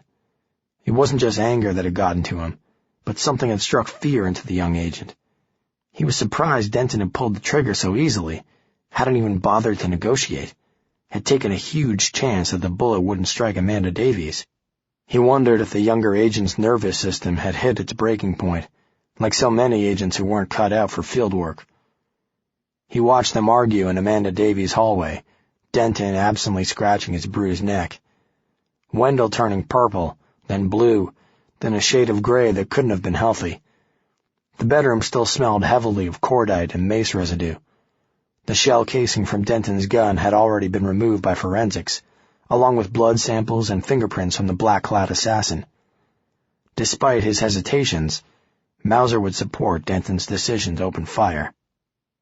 He'd seen the look in the man's eyes, knew it was almost blind luck they'd shown up when they did. The man would have killed both Parker and Davies, without question. He watched Denton, their eyes connecting and rolling in unison. Wendell was really going to town, enjoying it too. Finally, the bureau chief stopped shouting, more like he had run out of gas than colorful vocabulary. A quick search of the surrounding area had turned up nothing but some broken branches and footprints that led to the highway. Blood droplets would be almost undetectable in the mud, so they couldn't tell if Parker or Davies were wounded. There were no bodies, no sign of Parker, Davies, or the man Denton had shot. Anger rose inside Joe Mauser as he realized they'd lost their only lead. Wendell walked into Amanda Davies' room, his eyebrows quivering as he stopped in front of Mauser. Joe sighed. For his own sake, he hoped Wendell realized how short his fuse was. "What you and your partner did tonight was thoroughly unprofessional," Wendell said. "Not informing my department about this fugitive was a breach of protocol that just boggles my mind. And not only did you fail to arrest this man, you put other lives in danger. What if he'd broken into another home? What if he'd—" "But he didn't," Mauser interrupted. "That's not the point," Wendell continued unabated. "This is my county, not yours, Agent." Spittle hit Mauser in the face. He calmly wiped it off, but felt warmth begin to spread under his collar. Looking for his partner, Mauser saw Denton out in the hall, chatting with a pretty blonde officer. Figured. "Chief," Mauser said, "with all due respect, please shut the fuck up. Right now." Wendell folded his arms across his chest, waiting to hear what this brute had to say. Mauser continued. "The reason we didn't inform you is because we couldn't confirm Parker's location. If we'd put out a statewide APB, he'd have disappeared faster than you can stick your tongue up your supervisor's ass. We had Parker. In this house, done deal." Wendell snorted, gestured to the doorway. "Done deal? Well, where is he then, if you don't mind me asking? Maybe hiding under the bed? That's a good hiding spot. Perhaps we should check there. You and your partner had him cornered, in a house, alone and unarmed. You had weapons. He didn't. You had the drop on him. Maybe you should have asked Parker to tie himself up, stand out on the porch wrapped in a pretty pink bow."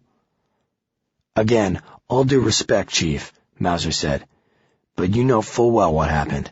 There's no way we could have predicted this other man to show up." "Yeah, your boy Denton there put a bullet in him, and you still managed to lose all three of them." "Matter of time," Mauser said. "The grass is wet outside. You have 2 trails of footprints. I'll let you guess which ones belong to Parker and the girl. If you'll notice, they both lead to the highway. You've got roadblocks in place?" "Being set up as we speak," Wendell said. Mauser nodded. "Good. Now there are precious few places they could have gone. You want my advice, Chief? Check rest stops, motels, fast food joints on all interstate roads into Illinois. That's your best bet." Wendell nodded absently, as if unwilling to concede anything. Denton entered, slipping a scrap of paper into his pocket. Mauser immediately knew he'd snagged the blonde's phone number. Always on the hunt, Denton put his hand on Joe's shoulder, spoke in a low voice. "How you holding up, Hoss?" "Don't call me Hoss." Denton held up his hands in mock surrender. Mauser rubbed his temple. "Fucking head feels like a bear sat on it." Maybe you should go in for an MRI, Denton said. If you have a concussion, you might need to sit out a few plays. Fuck that, Mauser said. Get me some aspirin and I'll be fine. Parker has 2 hours on us. The longer we sit here, the greater chance he and the Davies girl have of getting picked off by that black-clad S&M freak you plugged. Denton nodded. Mauser detected a slight twinge in the man's neck. He couldn't tell if it was remorse or something else. Quick shot you took back there, too, Mauser said, his eyes softening a bit. Yeah, suppose it was. Girl was in the way. You didn't have a clean line of sight. Cleaner than most. Cleaner than the one you took yesterday up in Harlem. Joe had to concede that, but for some reason his firing felt justified. You saw the man's eyes as well as I did. If we'd gotten here 5 minutes later, Davies would be dead. Besides, I've made that shot 12 times. I aim for the suprascapular nerve in the shoulder. You hit that, he drops the gun. Worked out pretty well, all things considered. You didn't come anywhere near to hitting his shoulder. You were aiming to kill, Leonard. Don't play stupid. Now Parker's still out there. We need to bring him in or that Davies girl won't stand a chance. Denton nodded absently. Hostage or not, Amanda Davies was now part of the equation. And add to that this new violent wild card. Loud voices rang in the hall outside. A commotion brewing. He heard Wendell's edgy voice. Are you sure? Are you positive? Is that even possible? Mauser cocked his head, tried to eavesdrop. He caught sporadic words, then turned to Denton, who was doing the same. After a few moments, Wendell marched back into the room, hands firmly on his hips. A balding techie stood next to him, eager, jittery. Wendell looked like a parent ready, and perversely thrilled to deliver a scolding. Well, agents, you've officially hit the fucked up jackpot, Wendell said, a slight grin on his face. That grin, Mauser recognized, was pure schadenfreude. Tony, show him.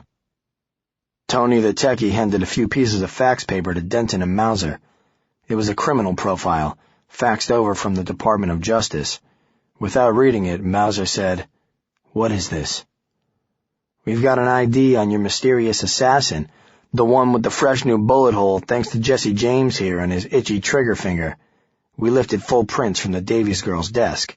Frankly, it's the only part of the night that's not a complete disaster. No coincidence it's my men who saved it from being just that. Tony said, We pulled fresh ladens and ran them through IAFIS. Joe nodded. IAFIS was short for the FBI's Integrated Automated Fingerprint Identification System, a searchable database that contained records on over 51 million subjects. Until IAFIS became operational in 1999, it could take months to check fingerprints. Nowadays, 2 hours was considered slow. They sent back a perfect match. Guy's got a pretty impressive record. Not, in a good way. No convictions, but he's been questioned in a laundry list of crimes ranging from sorry officer won't happen again to I have a special spot reserved in hell. Our mysterious friend did time in juvenile hall for grand theft auto, but allegedly graduated to homicide by the ripe age of 18. Allegedly, Denton said. Wendell snorted. Yeah, right, allegedly. Not just one, but 4 homicides to be exact.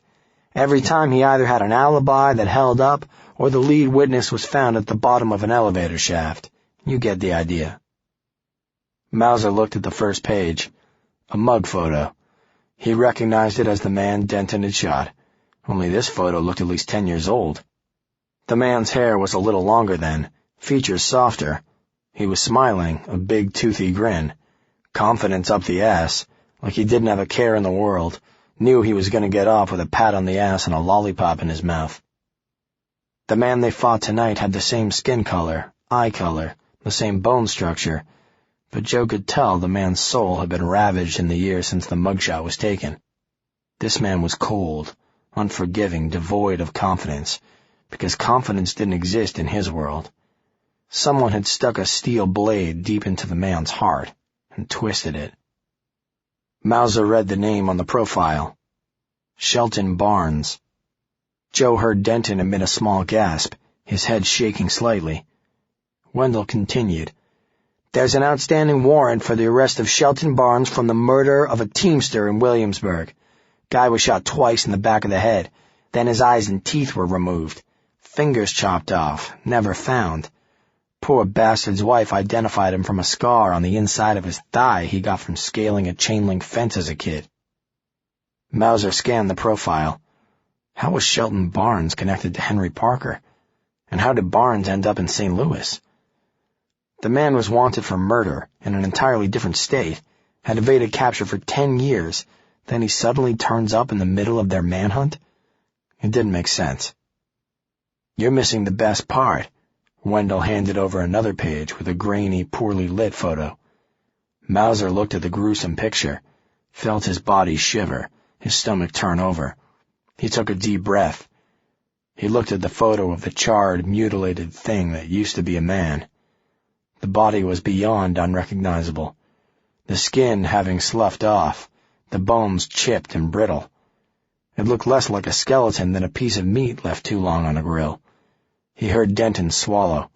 Mauser looked up, his mouth dry. I thought you said the guy Barnes killed in Williamsburg was shot to death, Mauser said. This guy looks like he got stuck in a deep fryer. Wendell shook his head, and suddenly Mauser understood. That's not the man Shelton Barnes killed, Wendell said, his voice even. That is Shelton Barnes. According to the Department of Justice, Shelton Barnes and his pregnant wife died in a fire 10 years ago. Looks like the only thing you two turned up tonight is a goddamn walking corpse. Chapter 24. Paulina threw the copy down and eyed Wallace Langston. He picked it up, scanned it quickly, and handed it back. I'm not going to run this. Paulina pursed her lips, that scowl she'd perfected over the years, the one that wordlessly said, What's the matter with you? Wally, forgive my insolence, but that's bullshit. Every paper in this town is having a field day with us. Henry Parker's getting more ink than Blair and Fry combined. We're talking murder, Wally. This isn't some stupid plagiarism case we can ignore. I know that. Wallace looked and felt like hell. The last 2 days had been the longest of his professional life. He still couldn't believe it, didn't want to. Parker had such terrific potential. He was a reporter the Gazette could hang its hat on for decades. The talent and work ethic of a lion, the integrity of the very man he'd idolized. At least that's what Wallace had thought. But that editorial you wrote is pretty darn vicious.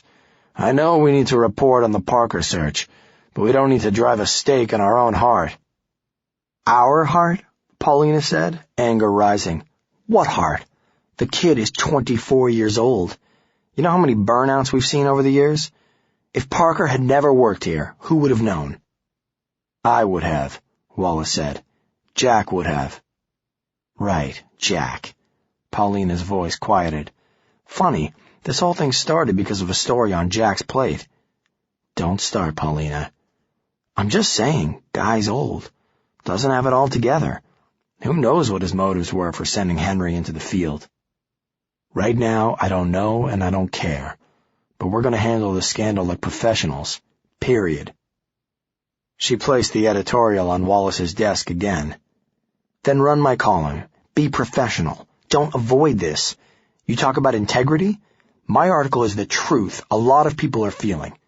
You can bury it and admit that the Gazette takes shortcuts, or you can print it. Let everyone know this paper isn't afraid to hit hard.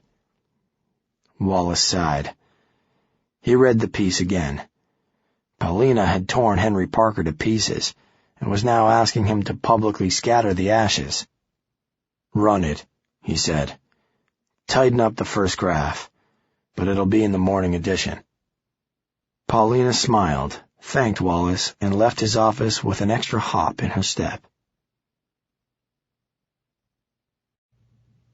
This audiobook has been broken into multiple parts to make the download faster. You have reached the end of a part, but not the end of the complete audiobook, so please check your library for the next part of this audiobook.